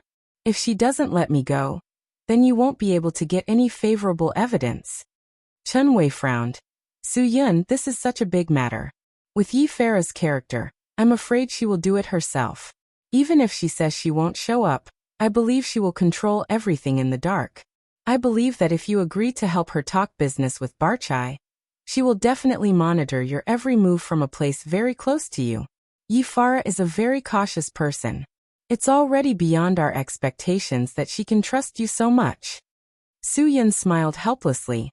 Maybe there will be more things beyond your expectations. What you expect is always just the beginning.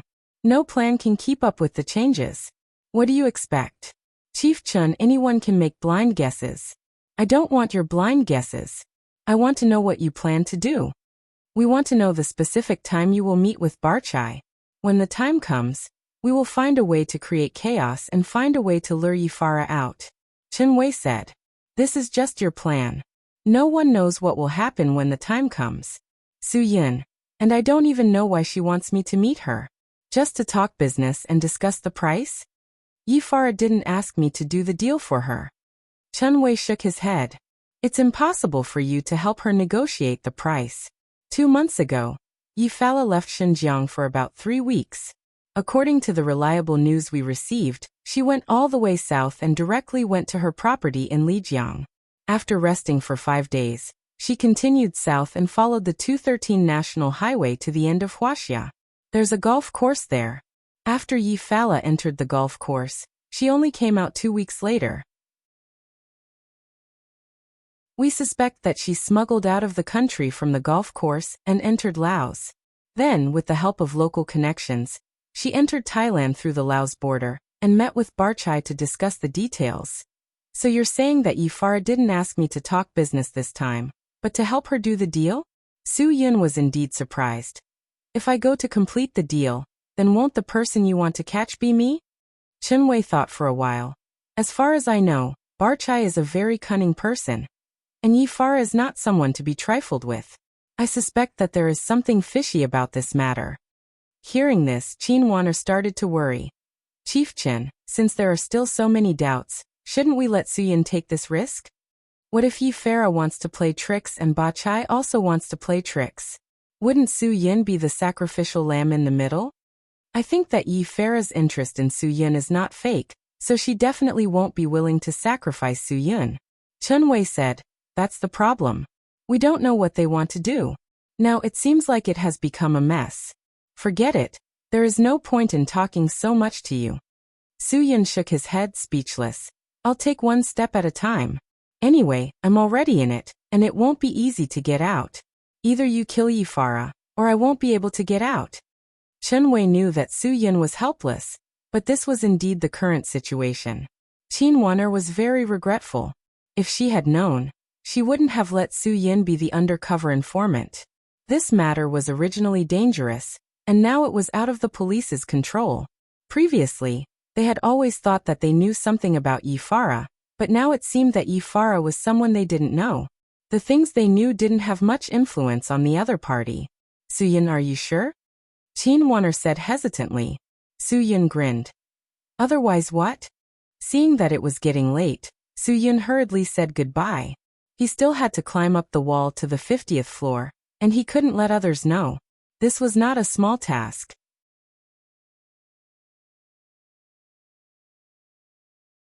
Chapter 426. After Su Yin returned to his room, he didn't sleep for the entire night. He couldn't figure out what Yi Fala wanted him to do. He really didn't know how to do business, so the more Su Yin thought about it, the more he felt that Chen Wei's words made sense. Yi Fala obviously wanted him to help her with the transaction. The matter was simpler than he thought, but it was more dangerous. Yi Fala didn't disappoint Su Yin. She came to Su Yin's room early in the morning. She was the boss, so of course, she could enter any room. Su Yin was still lying on the bed. After hearing the sound of the door, he quickly got up and prepared to attack. No matter who it was that suddenly barged in at this time, it was a huge threat to Su Yin. There was no doubt about it. What? Yi Fala was shocked and hurriedly said, "It's me. Look at how nervous you are. Why do you want to slap me to death?" "I'm afraid that only Su Yin's group of 3 would dare to sneak into a guest's room to cause trouble in my hotel." Su Yin smiled embarrassedly. "It's always better to be careful when you're outside. How would I know that Boss Yi didn't even knock on the door and suddenly came in? I thought it was a thief. Boss Yi, if there's nothing else, I think you should leave. I haven't put on my clothes yet." "This isn't very good, right? It's so embarrassing." At this moment, Su Yin was only wearing a small piece of underwear. This was considered good. At least he wasn't like Marilyn Monroe, who only wore Chanel No. 5 to sleep. If Su Yin didn't even have this little bit of cloth to cover up his private parts, then it would be really embarrassing. But Yi Fala didn't seem to have any intention of leaving, nor did she feel embarrassed. On the contrary, Yi Fala was actually sizing up Su Yin's naked body with interest. Although those well-defined muscles were not as exaggerated as those of a bodybuilder, they were perfectly embodied. The lines were well-defined, and the muscles were full. Compared to those exaggerated bodybuilders, Yi Fala liked Su Yin's indescribable beauty more. Just like how men like to look at women's perfect S-curves, women also admired men's inverted triangles. Yi Fala was watching with great interest, but Su Yin really couldn't accept it. If he continued watching like this, he was really afraid that Yi Fala wouldn't be able to resist the temptation of his domineering aura and directly push him down. What should he do? If he lost his chastity, he would be letting down Guogua. Bah no, he would be letting down Wan Qingshuang. "I find you even more handsome without clothes." Yi Fala didn't have any intention of avoiding it. Instead, she said generously, It's really been a long time since I've seen such a perfect body. Brother Su Yin, please satisfy me for a while." Hearing this, Su Yin hurriedly went to put on his clothes. He didn't care that there was a woman beside him, and that it wasn't elegant to wear clothes. Because Su Yin's suit had a mini listening device sewn onto it by Qin Wan'er, everything that happened here was clearly heard by Qin Wan'er and the others. Just as the other male police officers were envious of Su Yin's encounter, Qin Wan'er threw away the earphones and angrily scolded him for being shameless. But this didn't stop the others from being envious of Su Yin. They had all seen Yi Fala's photo, and they couldn't help but admit that this was the most beautiful and charming criminal they had ever seen in their lives. If it wasn't for the fact that Yi Fala had committed such a heinous crime, perhaps no one would bear to arrest her. After Su Yin put on his clothes, he finally calmed down Yi Fala's burning eyes. "President Yi, why are you looking for me so early? Of course, I'll treat you to breakfast." Yi Fala hooked her finger and gestured. "Are you ready now? If you are, then let's go." Su Yin knew that he had already boarded this boat, so he could only walk on silently. At this time, it was obviously impossible to jump off the boat. Either he was found on the boat and thrown down to feed the fish, or the boat sank and everyone sank. Yi Fala didn't let her driver follow her. Instead, She let Su-yun drive her to the most famous breakfast shop in Xinjiang to eat crab roe buns. After breakfast, Yi-Fala let Su-yun take her for a ride along the shore of Xinjiang. At noon, the two of them went to a fish restaurant to eat fish. In the afternoon, she let Su-yun accompany her to the cinema to watch 2 movies. Yi-Fala also ordered French dishes for dinner. Su-yun was woken up by Yi-Fala early in the morning. Until now, at 10:45 p.m., he had been accompanying Yi-Fala. Finally, Yi-Fala spoke. Su-yun, there are 2 suitcases in your trunk. Each suitcase has 16.5 million US dollars. Su-yun quickly converted the exchange rate. 16.5 million was about 100 million renminbi. 2 suitcases, that was 200 million renminbi. Yi-Fala was really bold. She let him drive around with 200 million renminbi. She wasn't afraid that someone would smash the car and steal it. How did you let it in? Su-yun was very curious. Yi-Fala smiled and took out another car key from her pocket and handed it to Su-yun. I bought the car. Of course I have another key. But now, I'll also give this key to you because I don't need it anymore. The money is in the back. If you're worried, you can go take a look. Su-yun smiled faintly. I know that President Yi won't make such a silly joke with me. If you say there is, then there must be. But, I can't accept a reward for nothing. I haven't done anything yet. How can I take the money? And it seems to be double. Yi-Fala smiled tenderly and pushed Su-yun's shoulder. You're right. Of course, the money isn't for you. President Yi. Su-yun's expression became serious. Previously, when you told me to help you talk about business, I was still thinking about how you were going to train me to talk about business. I don't understand. Now, it seems that there's no need for that, right? You and Bachai have talked about everything. This time, what you want me to do is not to talk about business, but to make a deal. Business was a deal. A deal was a business. There was no point in distinguishing it so clearly. Yi-Fala said, Su-yun, I've arranged everything. Tonight at 12 o'clock sharp, the deal will be done in the unfinished building in the southern suburbs. You only need to be responsible for bringing the money. Su-yun frowned. I don't know anything about this. Even if the other party used flour to fool me, I wouldn't know. Don't worry about this. Naturally, someone will accompany you to inspect the goods. Yi-Fala said indifferently. You only need to bring the money and appear at the place on time. The unfinished building in the southern suburbs is very easy to find. In a while you only need to follow a black Ford Mustang. Just after Yi-Fala instructed Su-yun, a black Ford Mustang appeared in Su-yun's field of vision. Everything happened so suddenly that Su-yun didn't even have time to digest it. At this time, Su-yun truly understood Yi-Fala's intention.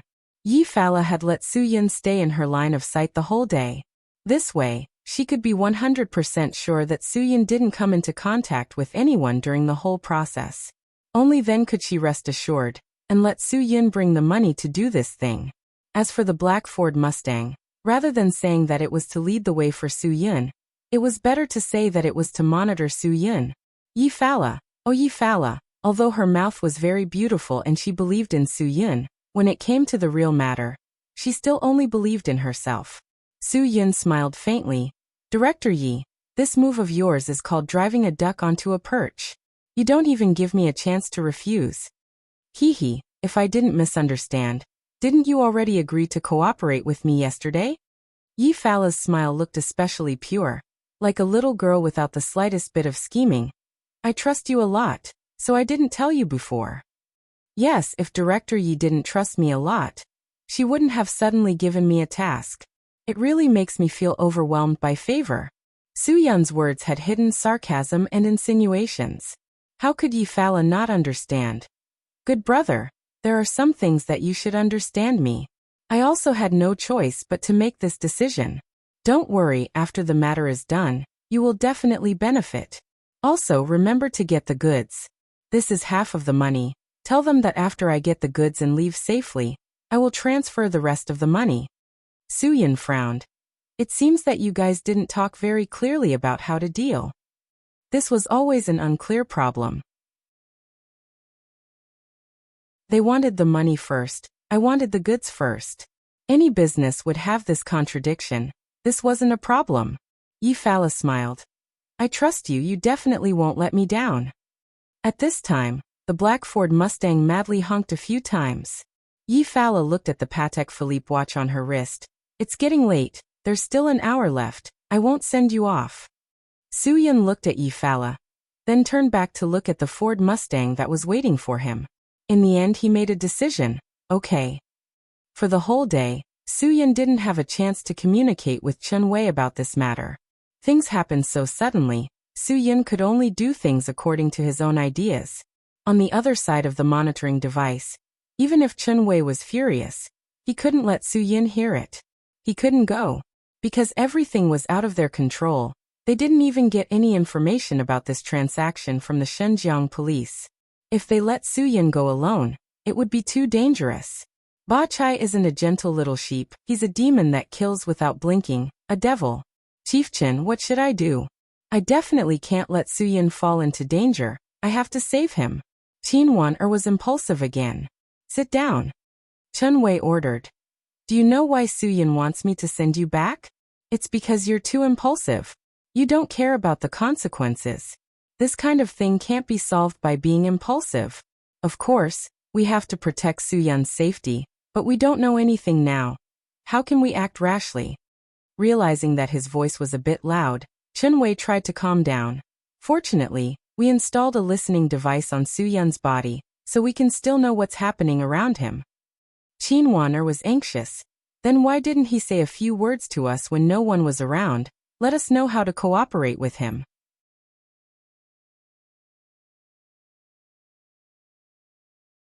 Chapter 427. The Ford Mustang that Su-Yun was leading the way didn't seem to have any intention of going straight to the southern suburbs. Instead, it drove through Xinjiang's entire city, turning left and right, constantly going in circles. It was driving very crazily, as if it didn't care about its own life. At first, Su-Yun was a little confused, but he quickly understood the reasoning behind it. The roads in Xinjiang weren't easy to navigate.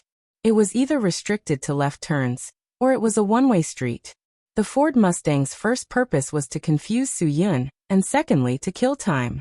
There was still an hour before the transaction, and if they drove there directly, it would only take them half an hour. Sure enough, Su-Yun's guess was right. After more than 20 minutes of detours, the car that was leading Su-Yun finally drove onto the national highway heading south.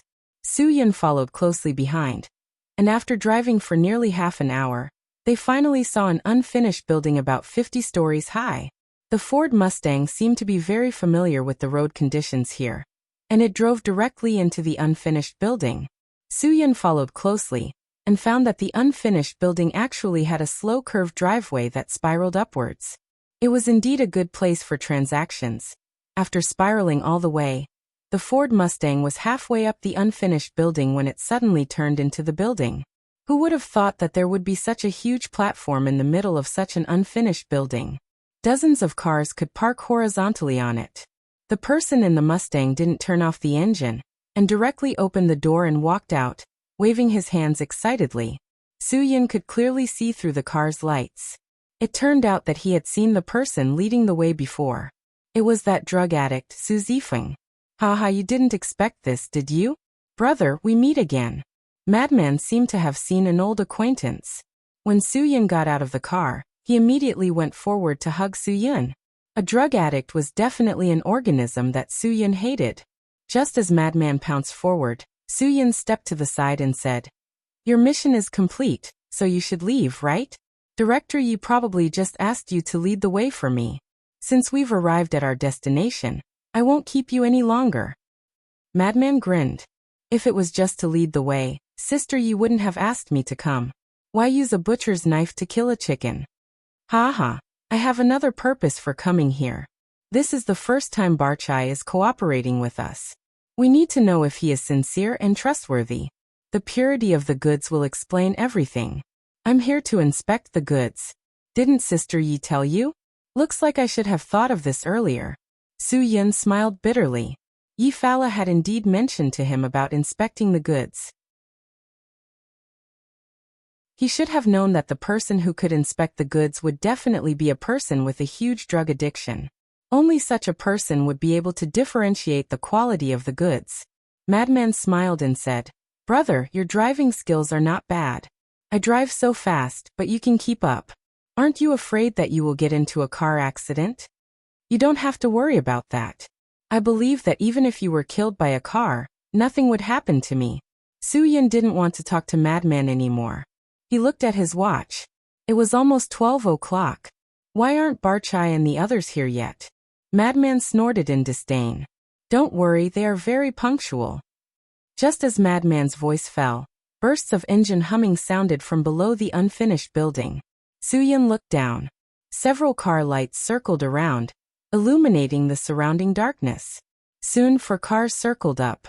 They were all wide SUVs. None of the cars present turned off. 4 to 5 people walked out of each car. The other party had a total of 18 people. As for Su-Yin and Madman, they were just 2 lonely people.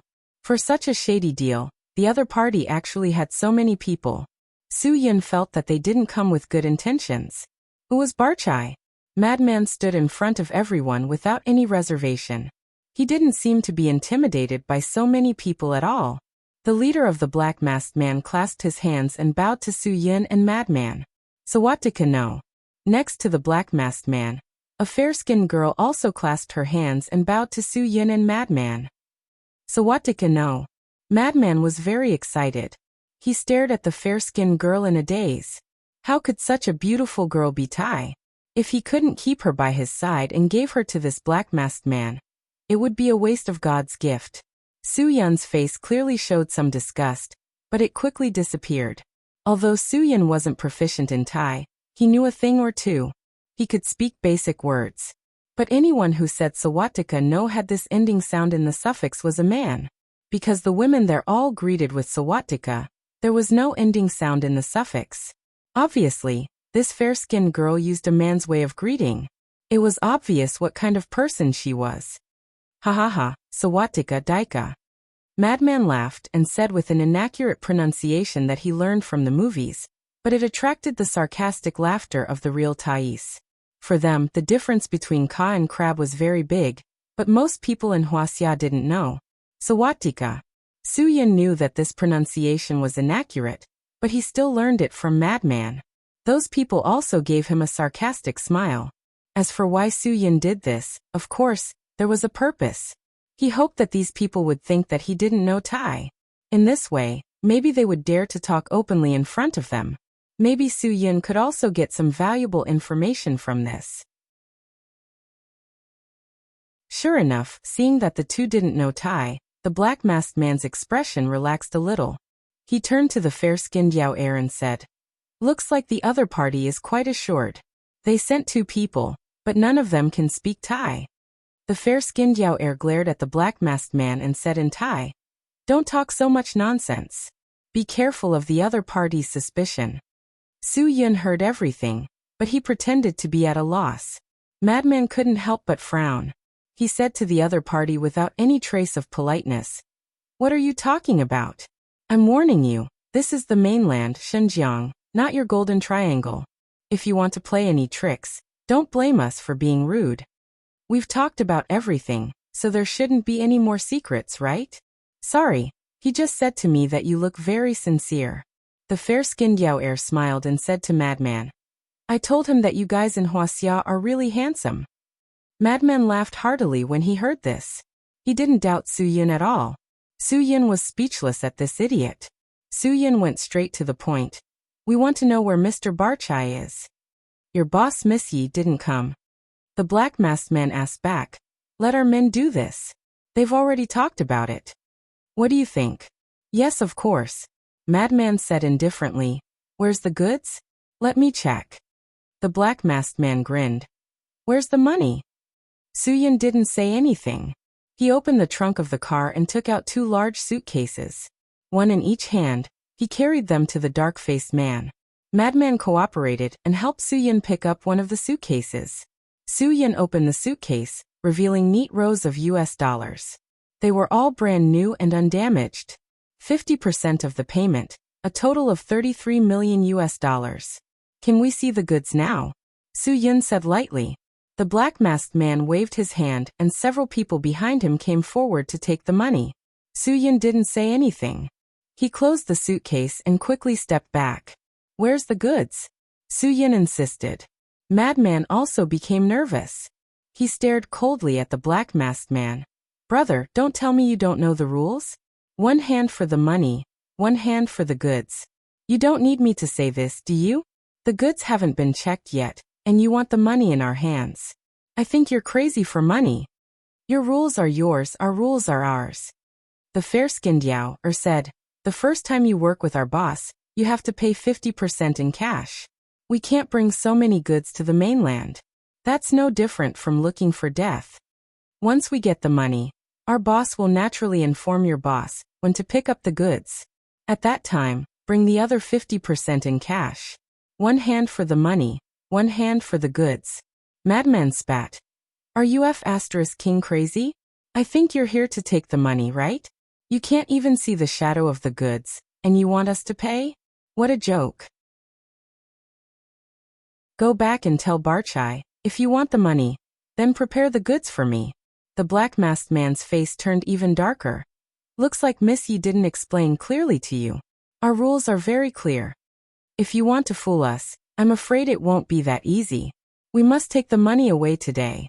Soo-Yun remembered very clearly that Yi Fala told him that if they didn't see the goods, then they must not pay.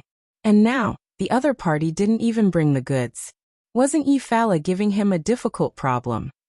Perhaps there's some misunderstanding between Boss Barchai and our boss. I think we should cancel today's deal. It won't be too late for us to make the deal after they've discussed it clearly. Soo-Yun had already thrown the money into the car as he spoke. This was a scam. Yi Fala was fooling them. The black-masked man's eyes revealed a cruel cold light. He turned around and said to his subordinates in Thai, "If we don't get the money, neither of them can leave." Without waiting for them to make a move, Soo-Yun suddenly spoke in Thai. "I said the deal is off, so the deal is off. If you don't want to stay in the mainland and become a prison, then go ahead and continue. There's a mistake in this matter. The person beside us is a ghost undercover for the police. The police have already rushed over. If we don't leave now, it'll be too late." Hearing Soo-Yun's standard Thai, the black-masked man was completely dumbfounded. When he heard him say that the crazy person was a ghost, his heart burned with anger. At this moment, a police siren came from afar. This time, the group of Thais was really anxious. They quickly returned to the car and fled in fear. Soo-Yun didn't hesitate and immediately jumped into the car and left. He didn't know that Chen-Wei couldn't stop Qin Wan-er in the end. Qin Wan-er actually secretly informed the Xinjiang police that there was a deal here, and asked the Xinjiang police to immediately arrange for police to arrest them.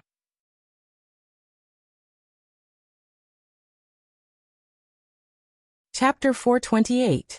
Just a few hundred meters away from the unfinished building, Yi Fala watched everything that happened through the binoculars.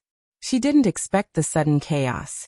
Although she was so far away, she could still see the flashing police lights through the binoculars. This made Yi Fala fall into a state of confusion. Why were there police? This question made Yi Fala feel deeply uneasy. She had been by Soo-Yun's side for the whole day. There was absolutely no problem with Soo-Yun. Could it be that the problem was with Madman? Madman was such a drug-addicted madman. How could he be involved with the police? What exactly went wrong? But no matter what went wrong, fortunately, Soo-Yun didn't let them take away the money. Yi Fala didn't expect Batchai to be so ruthless. He actually dared to come to Huaxia without bringing any goods. He didn't worry about whether the hosts would be angry, because he was an outsider. Good Batchai. Since you don't pay attention, then don't blame me, Yi Fala, for not giving you face. However, before Yi Fala could take the initiative to look for Batchai, Batchai's call came first. "Miss Yi, you really disappoint me. I originally thought that we would have a happy transaction. I didn't expect that you would completely ignore my rules. Batchai, if we were in the Golden Triangle, I wouldn't say anything if you followed your rules. But now we are in Huaxia. You should follow my rules." Yi Fala didn't have any intention of giving in. "I didn't even see anything and you want me to pay you half of the money. Batchai, $33 million isn't a small number. If you swallow it, where can I find you? Miss Yi, if you want to cooperate for a long time, you shouldn't worry about this little money. Batchai said coldly. Because it's you, Miss Yi. I gave you face and took half of the payment first. If it was someone else, I would at least hold back a batch of goods. I have always been careful. Miss Yi, you must have heard of me. Yifala really heard of it. But I am also a careful person. How can I be sure that this money won't be swallowed by you? Batchai, if you are sincere, you should at least bring half of the goods. Miss Yi, you are too good at joking. So much goods and you want me to bring it? You think too highly of me. The price I gave you doesn't include such a big risk. If you want the goods, you can get them from me personally. Batchai said. Asking me to bring it in, that is absolutely impossible. I'd rather not do business with you than take this risk. Yefala smiled faintly. I finally understand why you gave me such a low price for your goods. I want to bring them back from the Golden Triangle by myself. Hee hee. Otherwise, what did Miss Yi think? Batchai said indifferently. You can't possibly think that after earning so little money, I still have to take the risk of transporting goods to Huaxia? If I take all the goods myself, then the price should be at least 1/3 lower. Yefala quickly made a decision. Mr. Barchai, if you think it's suitable, then we can still talk about business. If you don't think it's suitable, then please leave. I don't believe that I won't be able to find a good source of goods in Southeast Asia without you. When Barchai heard this, his voice instantly dropped. Miss Yi, in the entire Southeast Asia, you definitely won't be able to find a better source of goods than me. Moreover, I've already come to Huaxia to withdraw money, yet you're saying such words that will affect our cooperation. Can I understand that Miss Yi is playing with me? Yefala's aura did not falter at all. My sincerity is very sufficient. I brought the money, $33 million, not a single cent less. What about you? You didn't even show me a kilogram of goods. Barchai, how do you want me to cooperate with you? This is the first time we are cooperating. Trust must be built on a common foundation. Barchai was silent for a while. All right, Miss Yi, you need to have trust. If you must hand over the money and deliver the goods, then I hope you choose to do it in the Golden Triangle, on my territory. That way, I will be more at ease. Yefala smiled. The Golden Triangle is a famous lawless area. You want me to go there to do business with you? Do you think I will be at ease? If I go, you can just casually hire a mercenary group and easily swallow my money. Like I said, there is no trust between us. I can't trust you. Then there's no other way. Barchai snorted. It's impossible for me to do business with you in Huaxia. There are policemen everywhere. Even in our transaction today, there is a mole. Out of the 2 people you arranged, one is a mole. Do you think it's safe? Yefala frowned. Are you trying to sow discord between me and my people? Humph, it was your people who told my people personally. Barchai said heavily. Miss Yi, I will give you 1 day. You must give me an answer. Either you pay half of the money in advance, and I will immediately order people to prepare your goods. Then you can come with me to pick them up. Or our cooperation will end here, and there will be no more talks in the future. After that, without waiting for Yefala to speak, Barchai had already hung up the phone heavily. Yefala clenched her fists. This was a difficult decision for her to make. Currently, her first choice for cooperation was Barchai. Although she couldn't accept this method, she had no other choice. Now, what gave Yefala the most headache was not this matter, but Barchai actually said that one of the 2 people she arranged was a mole. Suyin? Lunatic? Between these 2 people, if one of them was a mole, Yefala would suspect Suyin without any hesitation, because Suyin was an outsider who had only come in contact with them for a few days. But thinking about it carefully, how could a person she pulled in for no reason be a mole? Yefala found it hard to believe, but she had no way to suspect Lunatic. This was definitely not Barchai's instigation.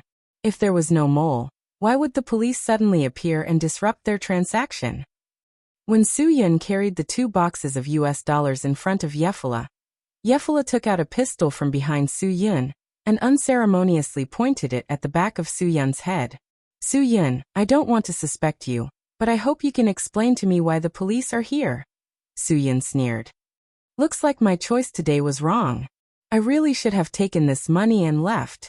That way, I won't be suspected. Although you have been by my side the whole day, and it looks like you have no chance to come in contact with the police, you might have something on you. Yefala sneered. I really shouldn't have been too careless. Su-Yun, I trusted you too much. Su-Yun had already realized this problem a second before he entered Yefala's room at Shinkai Hotel. He casually pinched the lapel of his suit with his fingers and crushed the listening device into powder. Yefala took out a device that looked like a phone. This electronic device is very sensitive. It can capture any communication device on your body. Do you dare to try it? Come on. Su-Yun's expression was calm, but his heart was drenched in cold sweat. Luckily, he had crushed that damned listening device before he entered the room. Otherwise, he would be in big trouble. It didn't matter if he was exposed. Su-Yun wasn't afraid of offending Yefala. At worst, he wouldn't play in Xinjiang anymore. He was worried that if he beat the grass and startled the snake, it would be harder to collect evidence to arrest Yefala. Yefala suddenly laughed. I'm just joking with you. Of course, I know you won't betray me. If you betrayed me, you wouldn't have come back to my side. The people we arranged in the police station have already sent me news. It was the police from Hudong that informed them that we have a transaction today. Su-Yun's heart was surging, but his expression was calm. He didn't want the mole in the Xinjiang police to know about the clues to catch Qin Wan-er and the others. Yefala let out a long sigh of relief and threw the electronic device on the sofa. You won't be unhappy that I suspected you, right? I had no choice but to do this because I really don't understand who else knows about my arrangements. Other than you and Madman, there isn't a third person. Madman has worked with you for a long time. It's normal for you to suspect me. I definitely don't mean to be angry. Su-Yun. If I were you, I would also suspect me. Other than me, I'm afraid no one else is suitable to betray you. Yefala's smile was very awkward. But you are the one who shouldn't be suspicious. I dragged you into this mess step by step. If it wasn't for me, you wouldn't even be standing here. How could you have contacted the police? I think water really entered my brain. Su-Yun, I'm sorry. It was my fault for suspecting you. Please forgive me for being so nervous. As the two were talking, Madman also rushed to the hotel. He angrily knocked on the door. When the door was opened, he strode in and wanted to fight with Su-Yun. Bastard! What did you say to those Thais? You actually know Thai, but you're pretending? Tell me, are you in cahoots with those Thais? Are you trying to get your hands on this money? Madman! Are you crazy? If Su-Yun wanted to take the money, would he still bring the money to me? Yefala angrily rebuked. However, Madman didn't have any intention of controlling his emotions. What did you say to those Thais? Why was I surrounded by those bastards after I left? Sister Yefala, do you know? I almost died in the hands of those Thais today. They simply didn't want to live anymore. They actually put silencers on their guns and shot at me on the street. Madman. Those people are the real madmen. Hearing Madman's experience, Yefala finally understood why Madman was so angry. She looked at Su-Yun in confusion. You know Thai? I only know a little. Su-Yun. The situation at that time was very bad. They wanted to take the money, so I had to divert their attention. I was lying to them. I said Madman was a ghost arranged by the police. Maybe they believed me, so they attacked Madman. Madman was angry. I think you are the ghost arranged by the police. You almost killed me. Do you know that? Yefala recalled the phone call that Barchai had given her and truly understood what he meant. Barchai had said that one of the two people she had arranged was a ghost. It must have been his subordinates who had listened to Su-Yun's lies, resulting in this misunderstanding. Madman, Su-Yun had no choice. Yefala saw that Madman didn't give up, so she opened her mouth to stop him. I think Su-Yun did the right thing. Since you didn't die, don't make a fuss. I will explain this to Barchai.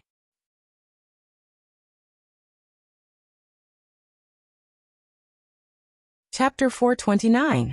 Madman, you go out first. I have something to say to Su-Yun alone. Yefala said lightly, don't worry, I'll explain to Barchai later. You won't be in any danger. Madman snorted. Danger? Sister Yi, If it wasn't for your face, I would have King called my brothers to turn them upside down. They dare to fight with me in Xinjiang's territory. I think they must have eaten a bear's heart and leopard's guts. They don't know how to write the word death. Then I'll teach them a good lesson. Play with me, let's see who wins. I don't believe I can't handle a few tais. Yi Fala used his eyes to emphasize to Madman that he should listen to his orders. Madman finally walked out of the room obediently. Clearly, he was jealous that Yi Fala sent him out and talked to Su Yin alone. He was originally the one who suffered a loss today. In the end, he didn't even get any consolation. Instead, he got such a result. It was natural for him to feel unbalanced. After Madman walked out of the room, Yi Fala said softly, Su Yin, I'll contact Barchai again. I hope you can do me a favor. Before I contact Barchai, help me look after Madman. Keep an eye on him. You suspect him? Su Yin frowned. This shouldn't be. Yi Fala and Madman had worked together for a long time. She wouldn't suspect him. Soon Su Yin understood. Although Yi Fala said she wanted him to keep an eye on Madman, she actually wanted Madman to keep an eye on him. Thus he changed his words and said, So you were suspecting me. I don't suspect either of you. I just hope you can have more chemistry. That's all. Yi Fala said, Su Yin, don't misunderstand me. Su Yin smiled and nodded. Boss Yi, aren't you afraid that Madman will misunderstand you? This is obviously a lack of trust in him. Based on my understanding of him, he still trusts me. You don't have to worry about this at all. Yi Fala said. All right, I've interrupted your rest by talking so much. You can go with Madman. After Su Yin said goodbye, he walked out of the room. Madman was smoking at the door. When he saw Su Yin, his face was full of anger. Kid, don't let me see you again. You almost got me killed, do you know that? Perhaps it won't be as you wish. You have to see me, and you have to look at me closely. Su Yin then pulled Madman away. When they reached the parking lot downstairs, Madman finally understood. Haha, I get it. Sister Yeezy must have asked me to spy on you. Am I right? Where are you going now? I'll go with you. Su Yin did not pay attention to his words. Madman's mood improved a lot. In that case, follow me to my place. My place is the most fun place in the entire Xinjiang city at night. It's the happiest place. I'm in a good mood today. I'll let you see what Xinjiang city's nightlife is like. You drive me. Madman's car was already riddled with holes. It was already good that he could drive here. Su Yin didn't raise any objections. He got in the car and asked for Madman's location. Then he ran all the way to Madman's so-called most fun and happiest place in Xinjiang city at night. For some people, this was indeed the happiest place in Xinjiang city at night. It was filled with prostitution, gambling, and drugs. When Su Yin followed Madman into the nightclub, two men dressed as thugs greeted Madman respectfully. Hello, boss. Madman was like a fish in water. He brought Su Yin all the way to his throne. Every night, Madman would come here to enjoy his drunken life. As soon as he sat down, someone immediately brought him drinks. A few girls swarmed over like flies seeing rotten meat. Madman proudly showed off to Su Yin. What do you think? Not bad, right? Not bad. Su Yin didn't want to waste time talking to him. He had to think of a way to escape. It was already 1 o'clock in the morning, but the nightclub was very lively. People who were high on drugs were like wild horses, crazily twisting their corpse-like bodies in the middle of the dance floor. At this time, someone brought an ice pot to Madman. Madman's eyes lit up. Of course, this wasn't the ice pot used in the ice competition. It was the ice pot used by drug addicts to skate. Madman greedily sucked the meth with a straw. And the women around him also began to act coquettishly, saying, I want it too, I want it too. When Madman finished enjoying himself, he let the women with no dignity continue to enjoy themselves. Madman looked more energetic than before. What do you think? Want to try? No need to be so polite. Su Yin, you're so brazen. Aren't you afraid that the police will come and destroy your nest? Ha ha ha, impossible. I have people in the police station. As long as there's a possibility, I know everything. It's not that easy to catch me. If you want to play, don't worry and play. Madman smiled. Since Yizi told me to watch over you, then I must do my duty and treat you well. Suyin smiled. Madman, do you really think Yizi asked you to spy on me, instead of asking me to spy on you? Suyun's question stunned Madman. He said suspiciously, What's there to spy on me? How long have I worked with Yizi? You're a newcomer. Do you know? There's trust between us. Of course she wouldn't suspect me. Maybe. Suyun continued. But if Yizi wants you to spy on me, then why did she ask you to go out and talk to me alone? Why not ask me to go out and talk to you alone? Have you ever thought about it? Madman's brain buzzed. He slapped the table heavily. Yi Fala suspects me. Don't get agitated. Suyun hurriedly stopped him. Sometimes, the more you trust someone, the more they will be suspected. This is normal. For example, Assistant Wang by Yizi's side. He has been loyal for many years, but in the end he was still suspected by Yizi. Don't you think so? Suyun's words were like sharp needles that stimulated Madman's heart. He didn't want to believe that Yi Fala would suspect him. For Madman, trust was very important. Because although he seemed to be calling the wind and calling the rain in Xinjiang's underworld, in fact, he had always been working for Yi Fala. Just when Madman couldn't think straight and wanted to get up and argue with Yi Fala, Suyun grabbed him. Brother Madman, actually, I also thought about it. Yizi doesn't only suspect you, she also suspects me.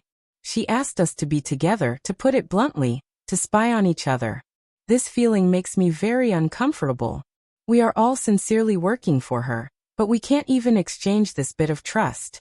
It's really ridiculous. I trust you very much. I don't suspect you at all. Suyun's words touched Madman's heart. Madman grabbed Suyun's shoulder. Brother, with your words, my friendship with you wasn't in vain. Let's write off all the unpleasantness between us. From today onwards, you are Madman's brother. If you believe me, I will believe you. Although Suyun's face was as agitated as Madman's, his heart was as calm as a lake. This kind of person who took drugs to the point that sometimes he didn't even recognize himself. What kind of intelligence did he have? Yi Fala arranged for Madman to spy on him. This was probably her worst move. Madman, you already said so. If I still listen to Yizi and want to watch you here, then I look down on you. Suyun. I must go. No. I'll go tell Yi Fala now, and tell her not to sow discord between us brothers. Madman said. Our trust isn't something that she doesn't care about. She can ignore it, but I, Madman, won't ignore it. Suyun advised. Don't tell Yizi about this. If you tell her, she will definitely think that we are colluding to go against her. This way, she won't trust us even more. When her business with Ba Chai is done, she will split the world with De Fei and God of Fortune. What about us? We will be stepped on as a stepping stone. You mustn't tell her. Madman was very nervous. Brother, what do you think we should do?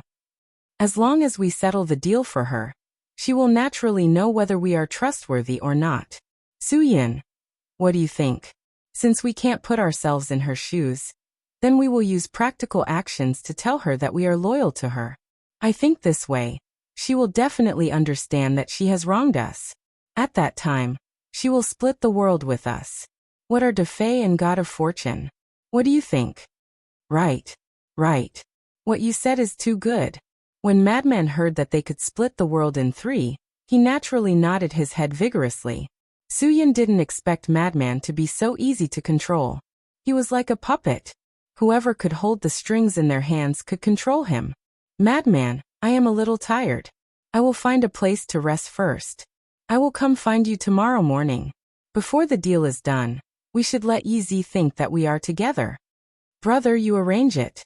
I will do whatever you say. Madman had completely lost his backbone. Suyun couldn't help but feel that he had the potential to be a great con man. Suyun patted Madman's shoulder and used the excuse of going to the toilet. He then took the opportunity to slip out of the nightclub and quickly took a taxi to Chunwei's small base. It was time for them to leave. The reason why he didn't dare to drive himself was very simple. He was afraid that Yi Fala had tampered with the car. If there was a GPS, it would be easy to find out where Suyun had been. When he came to Chunwei's temporary base again, Su-Yun wasn't as anxious as before. He was very calm. When Qin Wan saw that he was fine, the big stone in her heart quickly fell down. She didn't care about other people's gazes. She went up and hugged Su-Yun tightly. She gave him 2 punches on the back without any hesitation. You almost scared me to death today. Why did you suddenly make the deal? Yi Fala is too sinister. Qin Wan said angrily. And you also broke the listening device. Su-Yun didn't hesitate. He took off his clothes again and handed it to Qin Wan. If you are still worried, you can hide another one. But if there is a problem, I will deal with it in advance. It will be troublesome if it is discovered. Also, I have a very serious matter to tell you today. And you must respect my opinion.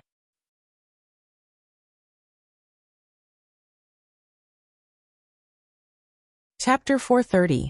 Su-Yun thought for a moment and sorted out what he wanted to say. Now you have to leave Xinjiang because there is something wrong with the Xinjiang police. If I'm not wrong, they should be investigating you. Once your location is exposed, I don't think I need to tell you what that means. Everyone didn't seem to have any reaction to Su-Yun's words. After all, they were all police. They couldn't retreat just because of a little difficulty. At most, they would change locations and continue to stay here.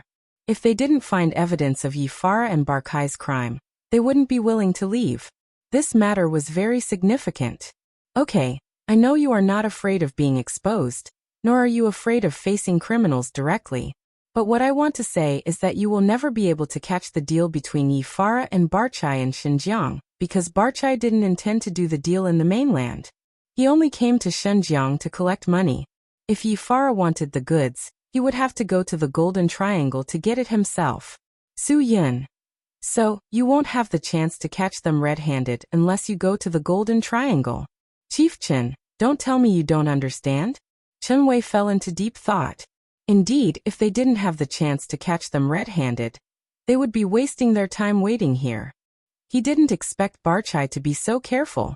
This was to protect him because the Golden Triangle was too dangerous. As police, they didn't have the ability to go there to solve the case. If Yi Fara chose to go to the Golden Triangle to get the goods, he wouldn't be able to do anything. Young people were young after all. Qin Wan didn't think so. She insisted, since we know they will go to the Golden Triangle for the deal, then we will go to the Golden Triangle to catch them. Isn't this a simple matter? At least we know the location of the deal, right? Without Su-Yun saying anything, Chen Wei sternly gave Qin Wan some common sense. Ridiculous. Do you think the Golden Triangle is your home? Do you think you can go whenever you want? There are 3 dangerous areas in the world. The area with the highest crime rate is the Golden Triangle in Southeast Asia, the Golden Crescent at the border of Iran and Afghanistan, and the Silver Triangle in South America. Every year, 70% of the world's total heroin is trafficked through the Golden Triangle. You can imagine how many drug tycoons there are in the Golden Triangle. Qin Wan did not say anything, but her face showed that she was not convinced. Shan State, Kachin State, Chiangmai Prefecture, Fengsha Prefecture, Yudam. These cities had the highest crime rates in the world. The number of mercenaries and drug dealers in these cities was an unimaginable number. Chen Wei said. Batsai is in Chiangmai Fu. Obviously, there are a lot of people who refuse to accept his reputation as one of the 3 major drug lords in Southeast Asia. The Golden Triangle was a place where war could break out at any time. We don't have the ability to go to that place to handle the case. Then what should they do? Just because the Golden Triangle was very dangerous, should they allow Yi Fala to go there and continue to sell the goods after returning, endangering the safety of the people? Qin Wan was a little impatient, so her voice was a little loud. Chen Wei was provoked, and he fell into silence. The others also fell into silence. Su-Yun said slowly, I said leave it to me.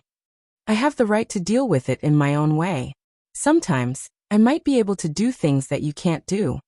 You. Chen Wei was stunned. Su-Yun, don't tell me you want to go to the Golden Triangle? I've already stepped on Yi Fala's boat, so I can't jump off halfway. She will definitely let me go. That's why I said I'll solve the problem in my own way.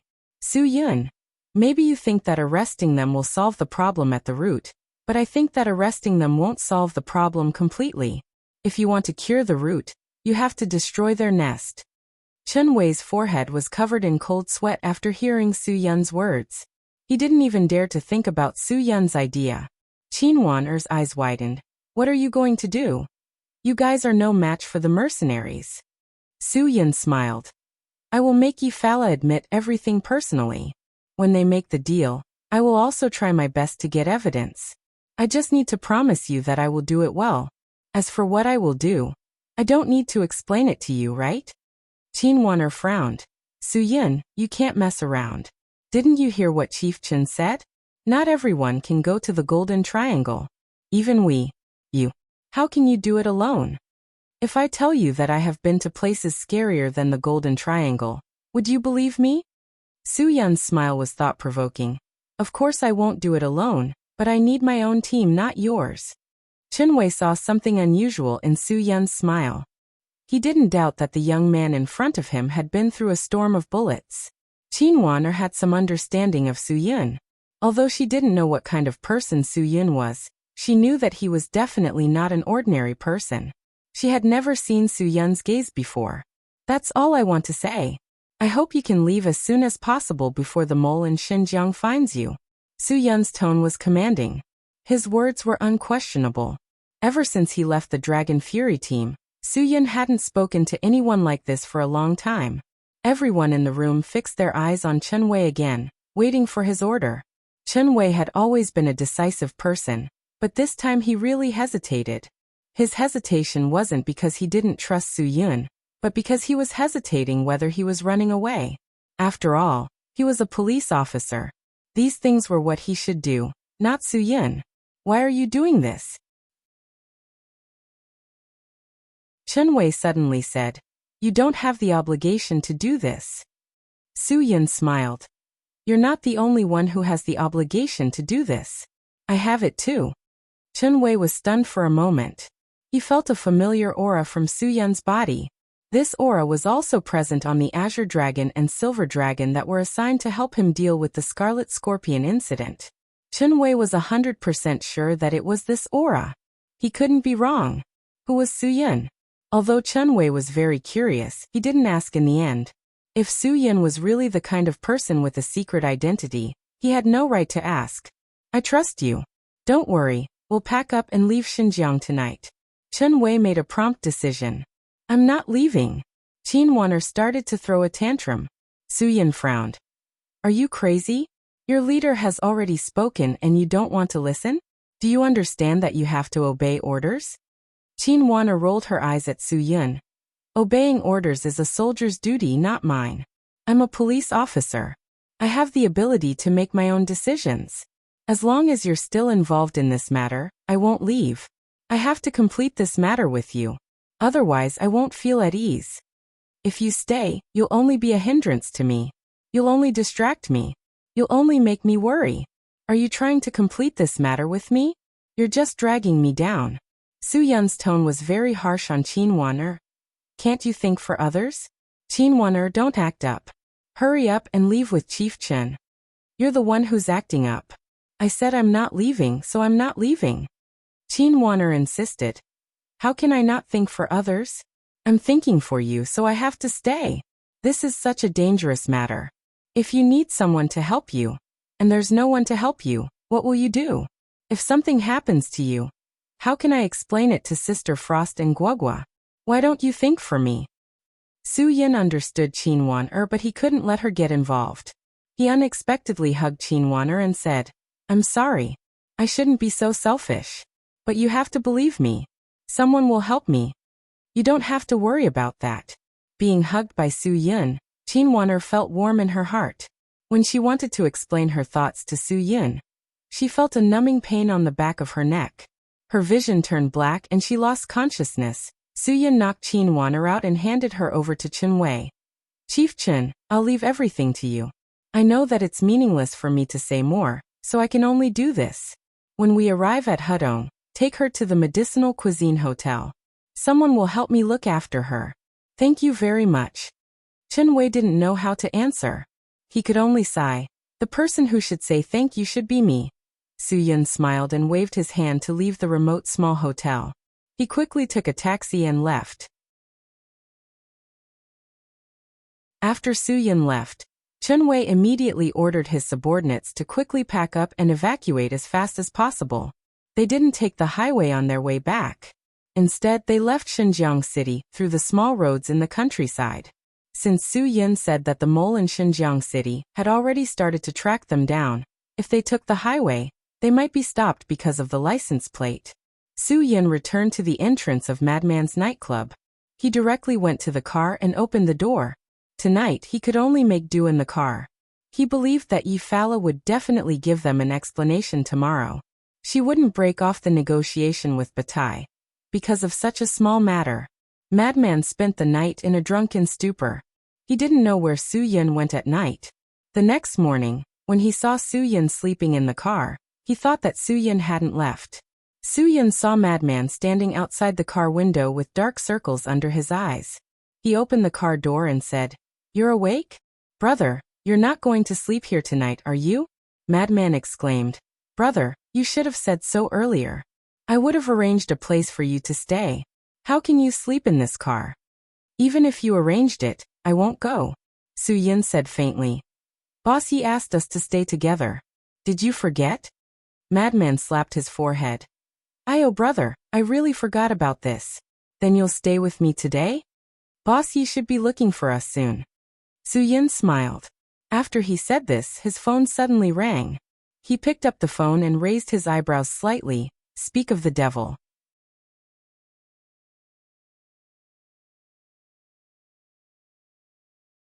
Chapter 431. Su-Yun drove Madman to Yi Fala's place for breakfast. After meeting up with Yi Fala, Su-Yun excused himself to go to the washroom.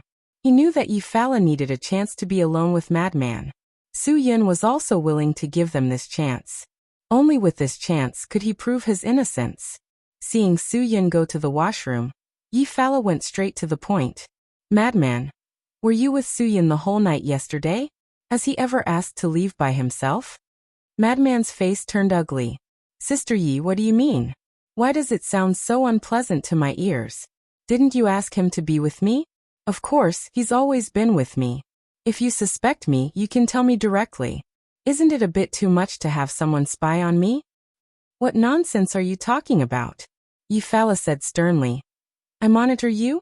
Madman, did water enter your brain or was it damaged by the door? If I suspected you, would I need Su-Yun to monitor you? If you were suspicious, I would have killed you with a gun. Why would I be here eating breakfast with you?" Madman frowned. "Then what do you mean? Why did you ask Su-Yun to follow me the whole night? If you don't suspect me, then what do you mean? I wanted you to be able to observe Su-Yun's actions at any time." Yi Fala lowered her voice. "I don't know if I should trust him, but in the end, I still hope that I can be more careful. Did you know that our people already had news yesterday? By confirming the license plate numbers of the Hudong City Police entering and leaving Xinjiang recently, we roughly determined the residential area of the Hudong City Police. I don't want anything to go wrong, so I made this arrangement. You actually suspect me of suspecting you? Madman, do you know what Rottenwood is?" After hearing Yi Fala's explanation, the stone in Madman's heart was finally released. "Ha ha ha, I knew that Sister Yi wouldn't suspect me. You don't have to worry. Su-Yun was with me the whole time yesterday and didn't leave my side at all. Furthermore, based on my understanding of him, he's a very nice person. He's definitely not a ghost. Not even half a step away? Are you sure you haven't taken too many drugs?" Yi Fala asked again to confirm. Madman waved his hand in disdain. "Do I look like someone who doesn't know how to count? At this time, I definitely wouldn't go that far. What if I killed myself? Who would help Sister Yi sell the goods?" Ha ha ha. Yi Fala's mood finally relaxed a little. When he saw Su-Yun coming out of the bathroom after washing his hands, he immediately ordered a table full of breakfast. Su-Yun didn't need to ask to guess what the two of them had talked about. He could see that Madman was in a good mood, so he must have resolved the misunderstanding with Yi Fala. This meant that the two of them must have mentioned what happened last night. This was the longest breakfast Su-Yun had ever eaten. It was almost noon, but Yi Fala still had no intention of leaving. Madman urged her several times, but she was still as steady as Mount Tai. She ordered 3 cups of coffee and let them enjoy it slowly. Su-Yun knew that Yi Fala was waiting for news. But as for what news she was waiting for, he really couldn't guess. It was hard to say if it was news from a spy in the police or news from back high. Finally, Yi Fala's phone rang. Before she picked up the phone, she unconsciously looked at Su-Yun. Su-Yun could already confirm that it was definitely the spy who called her. Yi Fala picked up the phone. As she listened, she slowly frowned. Finally she said, "N." She ended the call. Madman looked at Yi Fala's serious face and asked, "What's wrong?" Yi Fala raised her head and looked at Madman, then looked at Su-Yun. "The people I arranged in the police station found out the location of the few policemen in Hudong City, but when they brought people over, they found out that those people had already left. They left last night. They seem to know our movements very well." Su-Yun didn't avoid Yi Fala's gaze. "Boss Yi means that our people told them to leave as soon as possible." "That's right. Unless they know that back high didn't bring any goods and it's impossible for them to trade with us here, they wouldn't have left," Yi Fala said firmly. "Someone must have leaked the news. If you were me, who would you suspect?" Madman stared at Yi Fala with his eyes wide open. If it were him, who would he suspect? He wouldn't suspect anyone. Su-Yun said, "If I were you, I would suspect me." "Why?" Yi Fala asked. "Because of the trade that night. Bachai's people didn't bring any goods. Only Madman and I know about this." Su-Yun said, "Madman has worked with you for so many years, you shouldn't suspect him. So the first person worth suspecting is me." Yi Fala nodded, then shook her head and said, "But you didn't have the chance to inform them." "That's right," Madman said. "Su-Yun was with me the whole night. It's impossible for him to have the time to inform the police in Hudong City."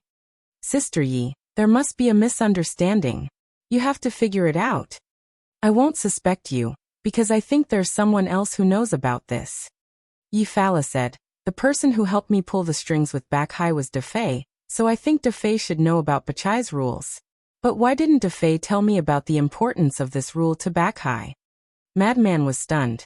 "Sister Yi, are you suspecting that Defei is up to something?" "It's not that I don't trust him, but his ambition is too big. Once Xinjiang doesn't have Black Widow, the entire underground market will be his." Yi Fala sneered. "This should be enough for him to have thoughts of rebelling against me, right?" Madman didn't say anything for a long time, because Yi Fala's words were true. Defei had always been ruthless and didn't leave a way out. Maybe he really wanted to stab him in the back. If it was really Defei, then he really couldn't say anything. In front of these people, he was only a junior. Although Madman was usually impolite and didn't care about respecting the old and cherishing the young, he was still very respectful to Yi Fala and Defei. If he wanted to play tricks, he must have gotten the goods. Su-Yun directly pointed out the loophole in this inference. It can't be Defei. Yi Fala also knew that Su-Yun's words were reasonable. She took a deep breath. "Then there's only one possibility. The people in the police station are playing with me." Madman gritted his teeth. "Bastard, if he dares to play with us, then I'll find someone to kill him." "Sister Yi, just say the word. How do you want to deal with this matter? I'll listen to your arrangements. In the future, use your brain more when you do things. Don't listen to everything I say." Yi Fala glared at Madman. "Oh right, don't pursue the matter of those Thais yesterday. I've already helped you settle it." Madman looked at Yi Fala in disbelief. "Are those bastards so easy to deal with?" "I promised back high to give him a quarter of the deposit first. As for the rest, I'll give him after I see the goods." Yi Fala said faintly, "The demand for heroin is too big now. I must get the goods as soon as possible. I have no other choice." Su-Yun asked calmly, "Go to the Golden Triangle to pick up the goods?" "That's right." Yi Fala's answer was clean and crisp. "Su-Yun, I need your help. You know Thai, which surprised me. Because you know Thai, I'm sure I can go to the Golden Triangle to pick up the goods." Su-Yun frowned. "Mr. Yi, what kind of place is the Golden Triangle? You should know it better than me. Have you really decided to go to that lawless place? If back high turns hostile there, I'm afraid we'll lose both our money and goods. This is not a wise choice at all." Whether it's wise or not, I've already transferred $16.5 million to Bachai's account. If I don't go, he won't return the money to me. It was obvious that Yi Fala was betting a lot. Su-Yun knew that this was his best chance. I won't agree. What? Yi Fala frowned, and Madman also looked at Su-Yun in confusion. One must know that in Madman's heart, going to a place like the Golden Triangle was very exciting. Su-Yun insisted. I said I won't go. Because it's too dangerous, I can't guarantee whether I'll be able to come back alive. Yi Fala stared at Su-Yun for a long time. Finally, she guessed Su-Yun's thoughts. Okay, I'll tell you what you want to know. But after you're done with your business, I hope you can help me. Su-Yun looked hesitant, and finally made a decision. Send me the address. Since you said so, I'll take it as a promise. For the first time, Yi Fala felt so passive. I won't casually owe others. Su-Yun, if you help me, I'll definitely help you. As long as I finish what I want to do, I can go to the Golden Triangle. I can also gamble with my life. Yi Fala looked seriously at Su-Yun's eyes. Then can you tell me, why are you looking for people from the military? Mr. Yi, everyone has secrets. Su-Yun refused. You don't think that I'm involved with people from the military, do you? Hee, if that's the case, do you think I still need to find people to solve this problem? Yi Fala's face showed a relaxed smile. She quickly edited the address and sent it to Su-Yun's mobile phone. After Su-Yun received the address, he smiled slightly. Only when he saw Yumarin did he feel that this trip was worth it. Mr. Yi, thank you. Su-Yun, I'll deal with my personal affairs soon. When the time comes, I'll accompany you to pick up the goods. Seeing Su-Yun get up and leave, Yi Fala said, people from the military are not so easy to get close to, and the person you're looking for must be someone from a secret organization. Don't die before going to the Golden Triangle with me. Su-Yun just smiled and left in a hurry without saying anything. Madman said blankly, Sister Yi, why would Su-Yun provoke people from the military for no reason? You're letting him go? Maybe he'll really fall for it. If he dares to go, it means that he has the ability. If he really falls into the hands of the military, then there's no point in bringing him to the Golden Triangle. Yi Fala said. That place is full of mercenaries. I want to take this opportunity to see how capable Su-Yun is. I believe that he won't let me down. Su-Yun, who just walked out, came back in a hurry, making Yi Fala and Madman confused. Mr. Yi, lend me your mobile phone. I just got into the car and found that my phone was gone. So careless? Yi Fala didn't think much and handed the phone to Su-Yun. Su-Yun quickly dialed his own number. Soon the phone rang in Su-Yun's trouser back pocket. Yi Fala smiled helplessly. You're looking for a donkey while riding a donkey.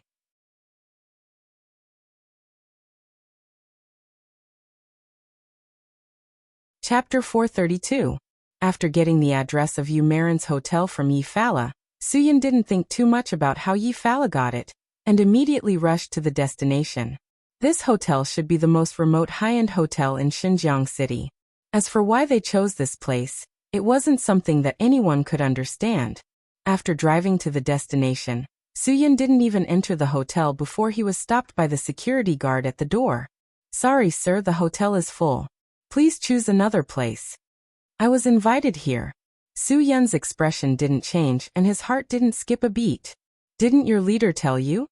The two security guards looked at each other. Please wait a moment, we'll go in and ask for instructions. Soon, the security guard came in with a sturdy young man who was 1.9 meters tall. When the young man was about to open his mouth to question, Su-Yun completely rolled down the window and stuck his head out. Mu Fei, if I knew you were here, I wouldn't have thought of so many tricks.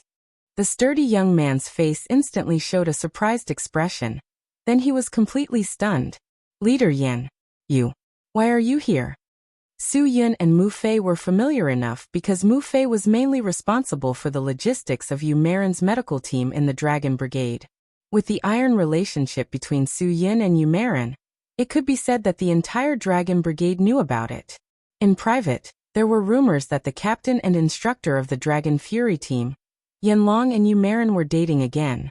Because of the strict discipline in the army at that time, It was absolutely forbidden for such things to happen, so no one dared to really talk about it. However, in their hearts, they tied Su Yun and Yu Marin together. Although no one dared to directly call Yu Marin as Yanlong's sister-in-law, no one dared to be disrespectful in front of her.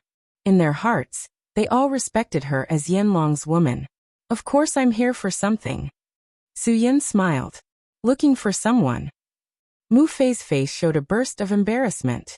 He waved his hand to signal the two security guards to leave. Then he walked in front of Su Yun's car and said softly, "Leader Yan, it's not that I don't want to give you face, but you're no longer a member of the brigade. I really can't violate this discipline. The words from above are very strict. No outsiders can't go in because this is a very important matter. Leader Yan, even if you help me, please don't make it difficult for me." Su Yun suddenly made a move and strangled Mu Fei's neck to the car door. He didn't have any intention of showing mercy. Mu Fei's 1.9 meters tall body was suffocated until his face turned red. Although Su Yun was ruthless, he still spoke with a smile. "Mu Fei, although we're not brothers, we're definitely friends and acquaintances. You should understand my personality." Although Mu Fei was a member of the Dragon Brigade, and his skills were definitely at the level of an expert, he was just a logistics manager of the medical team.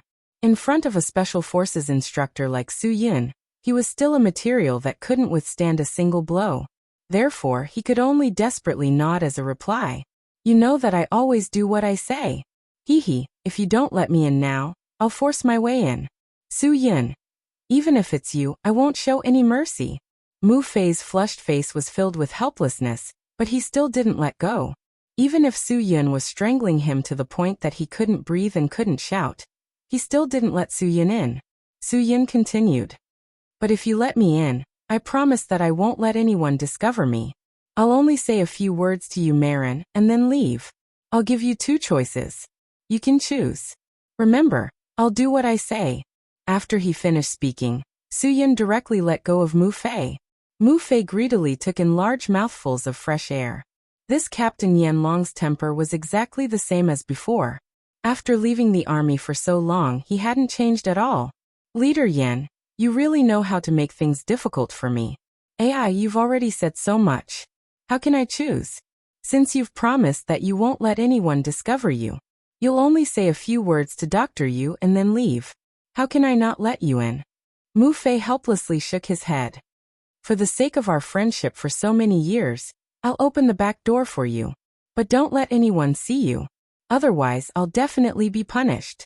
Su Yun smiled. "Thank you, Mu Fei. If you have any problems in the future, find me or the Dragon Fury team. One word and I'll definitely help you settle it." Mu Fei grinned. He didn't know if it was a bitter smile or a silly smile. Now that this person had been fired, how could he still dare to say such words? The Dragon Fury team wasn't Yanlong's anymore. But Mu Fei only dared to think about it. He wouldn't dare to say it even if he was beaten to death. If Yanlong heard his inner thoughts, he would probably be slapped to death. Su Yun parked the car outside the hotel. Mu Fei found a hotel waiter and asked him to take Su Yun to change into a waiter's uniform. This way, he could at least cover a little. Then he told Su Yun where Yu Marin's room was. Only then did he feel a little relieved. He hoped that this could help Su Yun and reduce the risk he had to bear. The Dragon Brigade's medical team had been in Xinjiang for 3 days. Yu Marin had been busy all this time. After lunch, she could finally rest for a while. Yu Marin returned to her room and stretched her tired shoulders. Just as she took off her coat and hung it on the hook, she suddenly had an ominous premonition. Yu Marin turned around vigilantly. The vigilance on her face instantly melted and turned into an incredible surprise. She covered her mouth and controlled her scream. Her chest heaved for a while before calming down. "Yanlong, why are you here?" Su Yun had been looking at Beauty Yu with a smile. It had been a long time since they last met, but she was still so beautiful. A lock of long hair fell on her shoulders, her eyebrows were long and slender, her beautiful eyes were filled with affection. Her nose was tall and delicate, her cheeks were red, and her cherry lips were red. Her exquisite face was very beautiful, and her tender skin was like white jade. Her slender figure and legs made her look especially noble and elegant. I missed you. I heard that you were here, so I came to see you, Su-yin said lightly. Yu Marin exclaimed. You're crazy.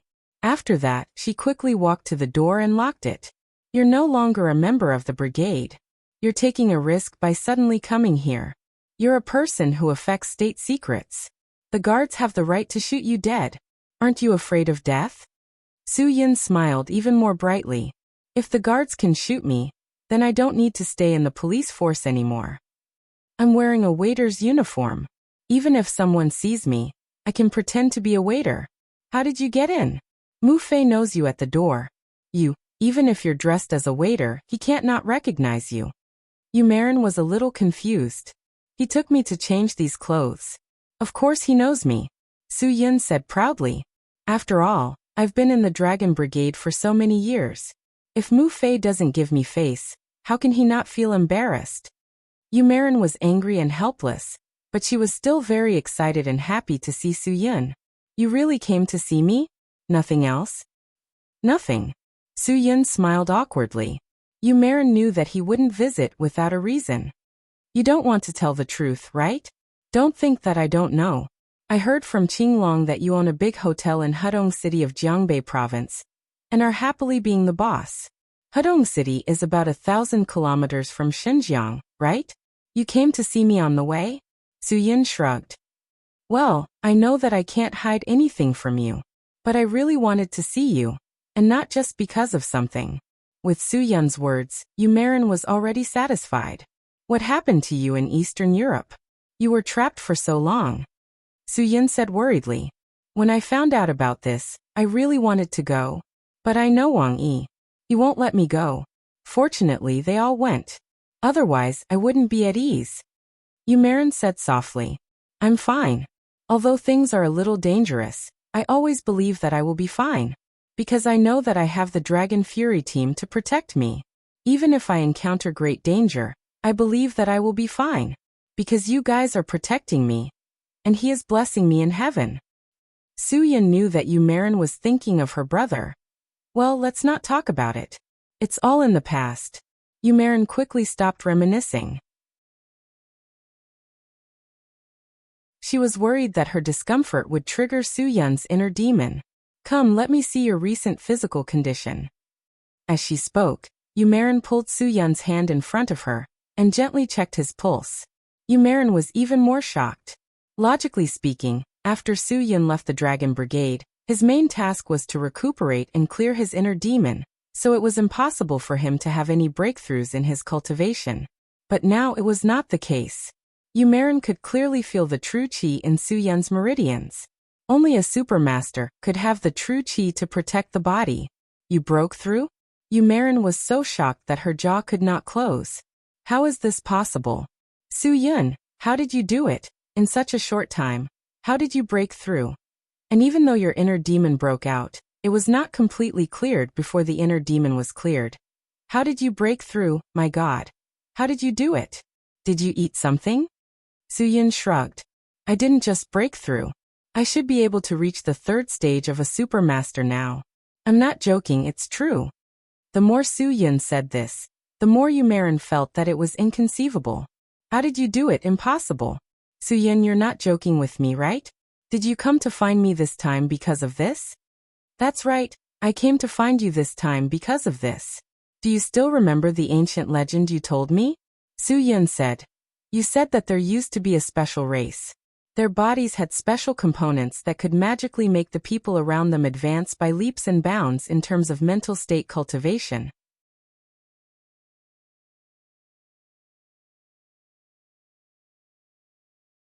Chapter 433.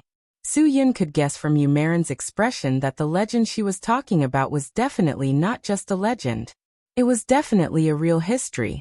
Otherwise, Yu Marin would not be so surprised. The more Yu Marin acted like this, the more dangerous Su-yin felt. Once the secret of his rapid increase in strength was confirmed to be from Guogua, it would be a secret that Su-yin would have to protect for the rest of his life.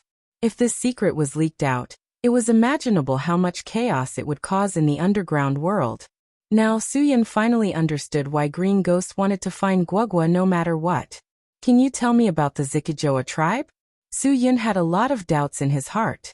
He wanted to know the secret of Guagua. Yumerin nodded. But it's a long story. It seems to involve the origin of human beings. But it's not that complicated. I think with your logical thinking ability, you should be able to understand. With that, Yumerin got up and poured 2 glasses of water. She drank one and handed the other to Suyin. After drinking the water, Yumerin finally spoke. There have been many legends and debates about the origin of human beings. My opinion is not necessarily correct.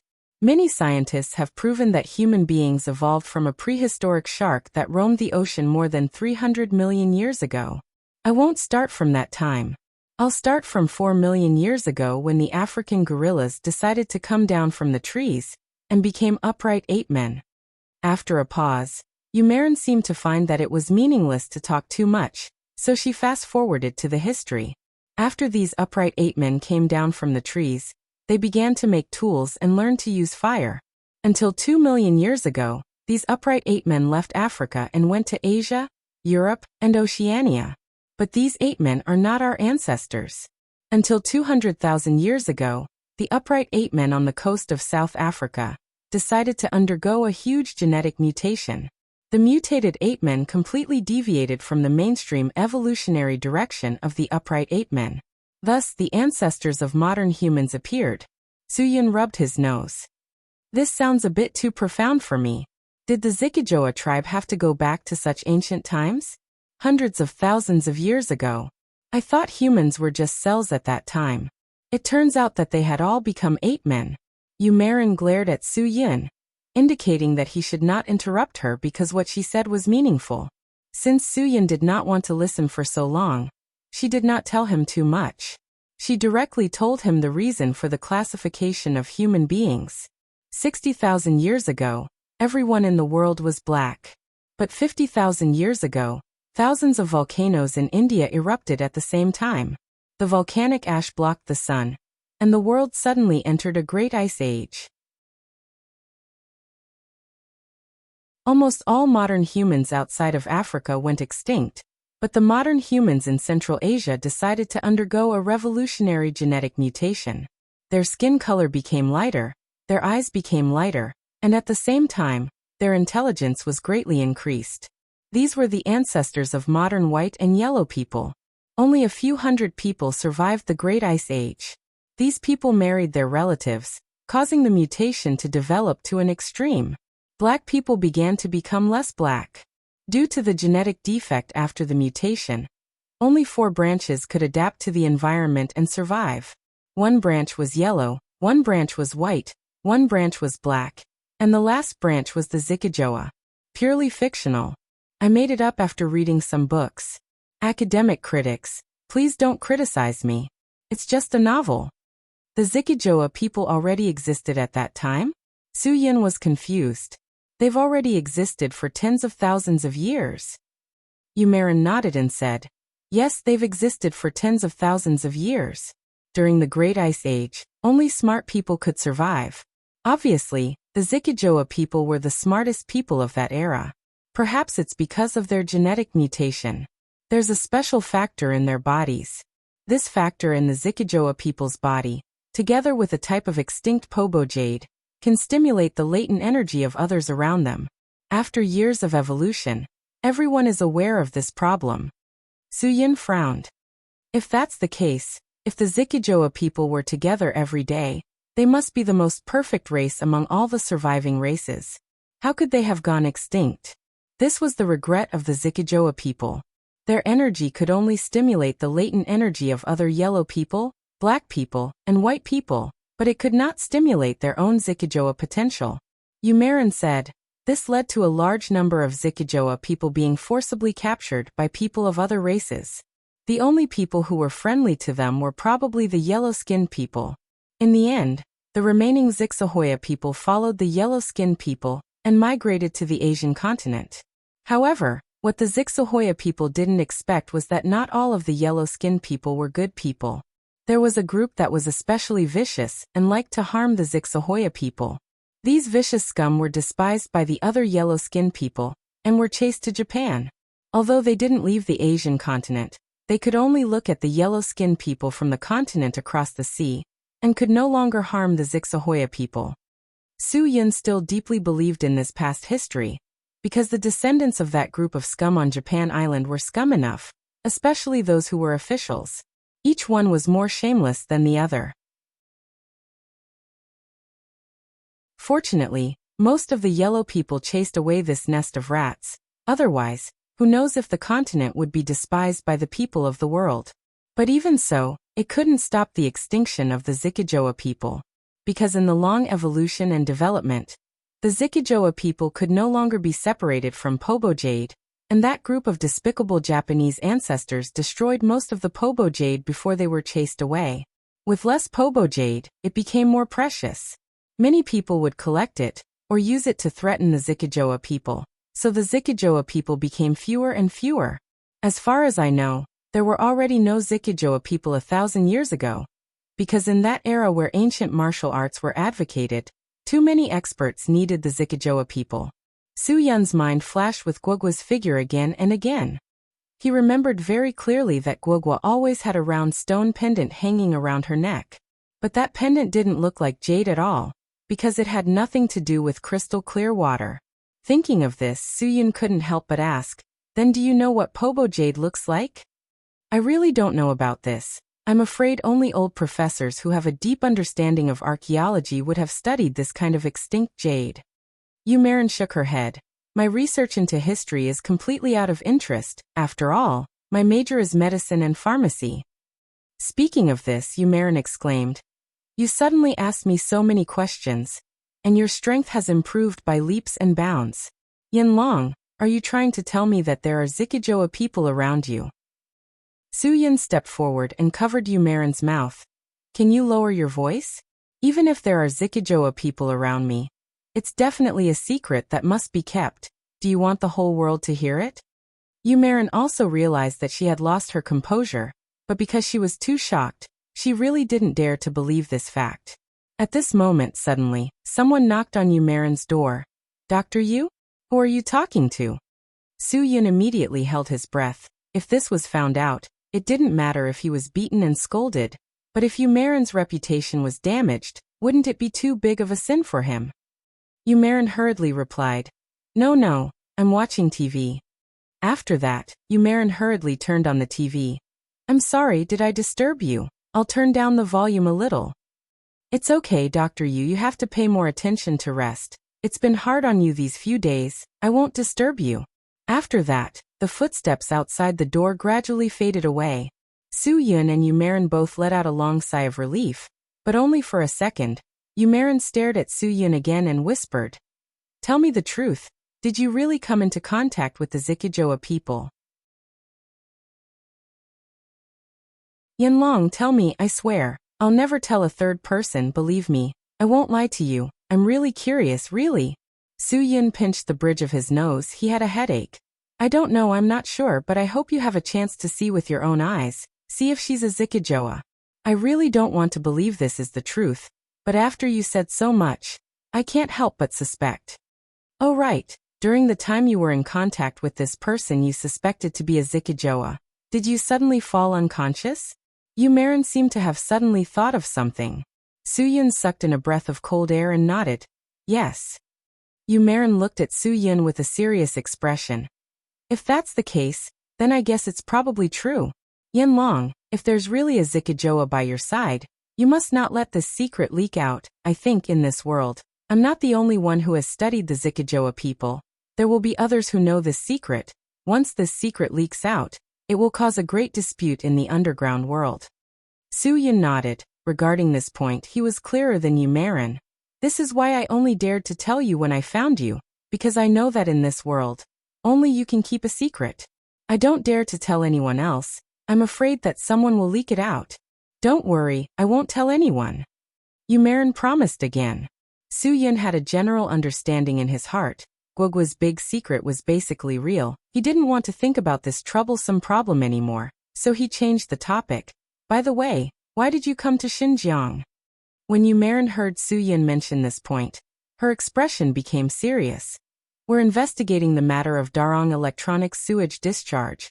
According to some investigations and reports, Darong Electronics sewage discharge exceeded the limit. When we were investigating this matter, we found that not only did their sewage discharge exceed the limit, the sewage they discharged actually contained radioactive substances. We suspect that Darong Electronics is selling dog meat under false pretenses. We're very suspicious about what they're really producing. When Su-Yun heard that it was related to Darong Electronics, his face darkened. Then why are you still being polite with him? Investigate them. I knew that the Japanese can't do anything good in our Huaxia. The sewage discharge actually contains radioactive substances? Could it have something to do with nuclear? Yu Marin's expression was solemn. This is really hard to say. But Darong Electronics has done a very good job of confidentiality. We've communicated with many departments, but they didn't get the right to search them, and the evidence collected now is not enough. Now we're investigating Darong Electronics sewage discharge every day.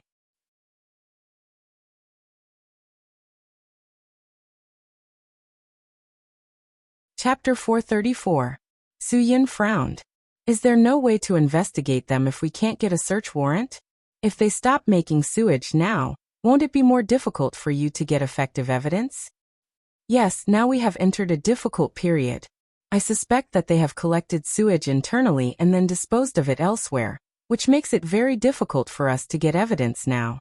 Yu Marin said, but I firmly believe that there must be a problem with Darong Electronics, because the amount of electronic products they produce every year is very small, but they can become the top 500 in the world. They must have the support of the Japanese cabinet. Su-Yun said coldly, since we can't get a search warrant, we'll use force. Force? That's not legal, and I'm a soldier. We have to strictly abide by the rules.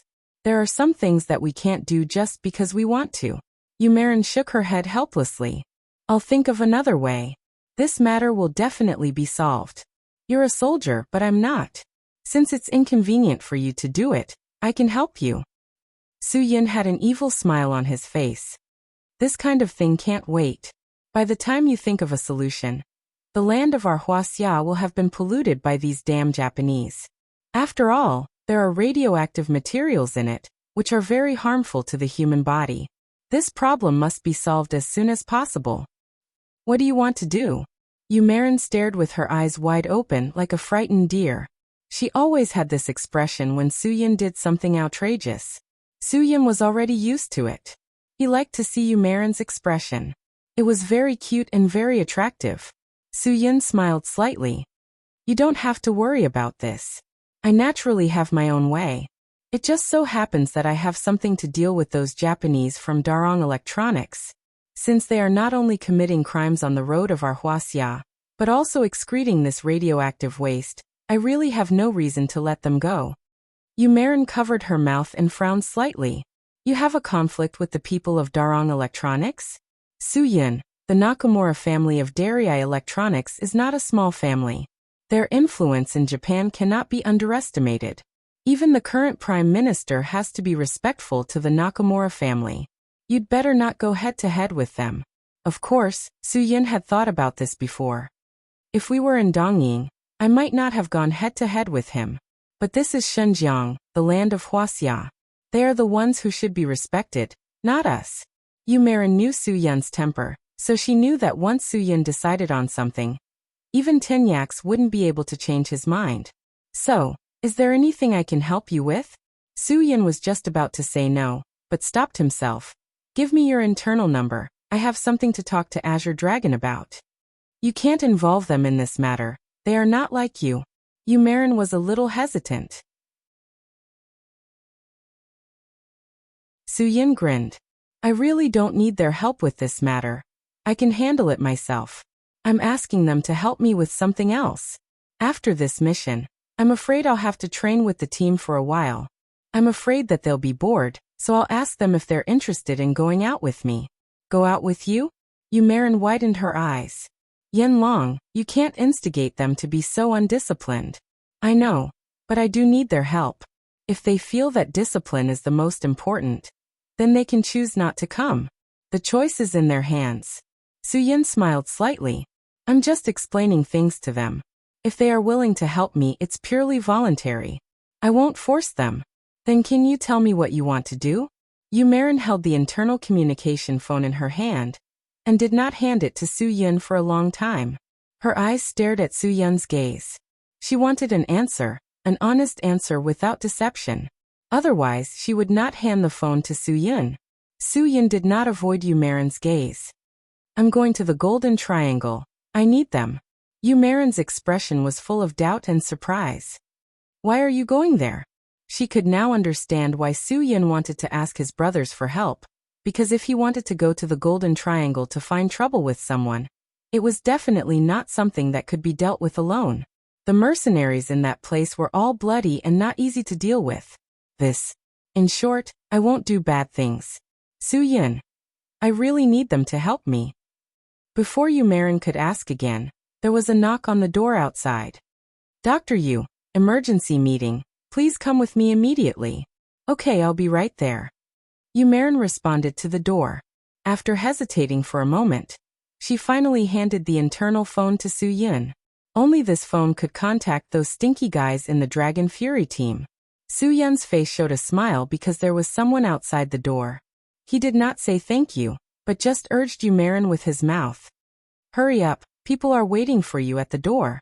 Yumerin also told him with her mouth. Remember, you have to be careful in everything. I don't want anything to happen to you. I'm very worried about you and the people who will go with you, so I hope that you must be safe first. Su-yin nodded seriously and put 3 fingers on his head. I swear. Yumerin did not say anything more. She took her coat, opened the door, and quickly closed the door. She quickly diverted the attention of the people waiting for her at the door. What's so urgent? Then let's hurry up. Su-yin dialed a string of numbers when he heard the footsteps at the door fade away. He said that he would not force his brothers to do anything. He would make things very clear. Whoever was willing to risk being punished to help him could come. If not, he would not force them. He did not need many people. 5 would be enough. Su-yin believed that with him, a 6-man Dragon's Fury Special Warfare team was enough to turn the Golden Triangle upside down, even if they did not have weapons and equipment. After all, there were many local armed personnel. If they wanted weapons, it could be said that they were everywhere. Su-yin could ask them to come out, but they must not bring equipment. The consequences of bringing equipment were much more serious than the consequences of leaving the team without permission. Although leaving the team without permission was also a huge punishment, Su-yin believed that he still had some face. It was not to the extent that his brothers would leave him alone for such a small punishment. After being out for so long, this was the first time he sent out a signal for help. He hoped that Wang Yi would understand. After all, Su-yin was not doing it for himself. He was doing it for public safety and order. After meeting Yumerin and talking to the brothers of Dragon's Fury on the phone, Su-yin left Yumerin's room with satisfaction. Before leaving, he left a note for Yumerin. There were not many words written, just 2 words. Thank you. When Mu Fei saw that Su-yin had finally come out, he was really happy. After all, Su-yin had been in for a few hours. It was not Su-yin's fault. After all, Su-yin had been waiting for Yumerin for a long time after entering the room. It was too troublesome for them to extract and test the radioactive materials. Leader Yin, you're done so quickly? Of course, what Mu Fei said was different from what he thought. You still think it's fast? Why don't I go in and sit for a while? Su-yin teased him, causing Mu Fei's face to turn red. He did not joke with him. Brother, you have to pretend that you didn't see anything today. We're all men. Who hasn't missed a girlfriend? I've been away for so long. It's not too much for me to come and see you when I have the chance. Brother, please bear with me. Mu Fei nodded vigorously. I understand. Su-yin had no choice but to say this. He knew that the Dragon Brigade had gossiped about them, so he used this as a cover. Otherwise, Mu Fei would blindly wonder what he was doing here. Although this was somewhat unfair to Yumerin, at least it could shut Mu Fei's mouth. When are you free? I'll treat you to a drink. Su-yin said politely.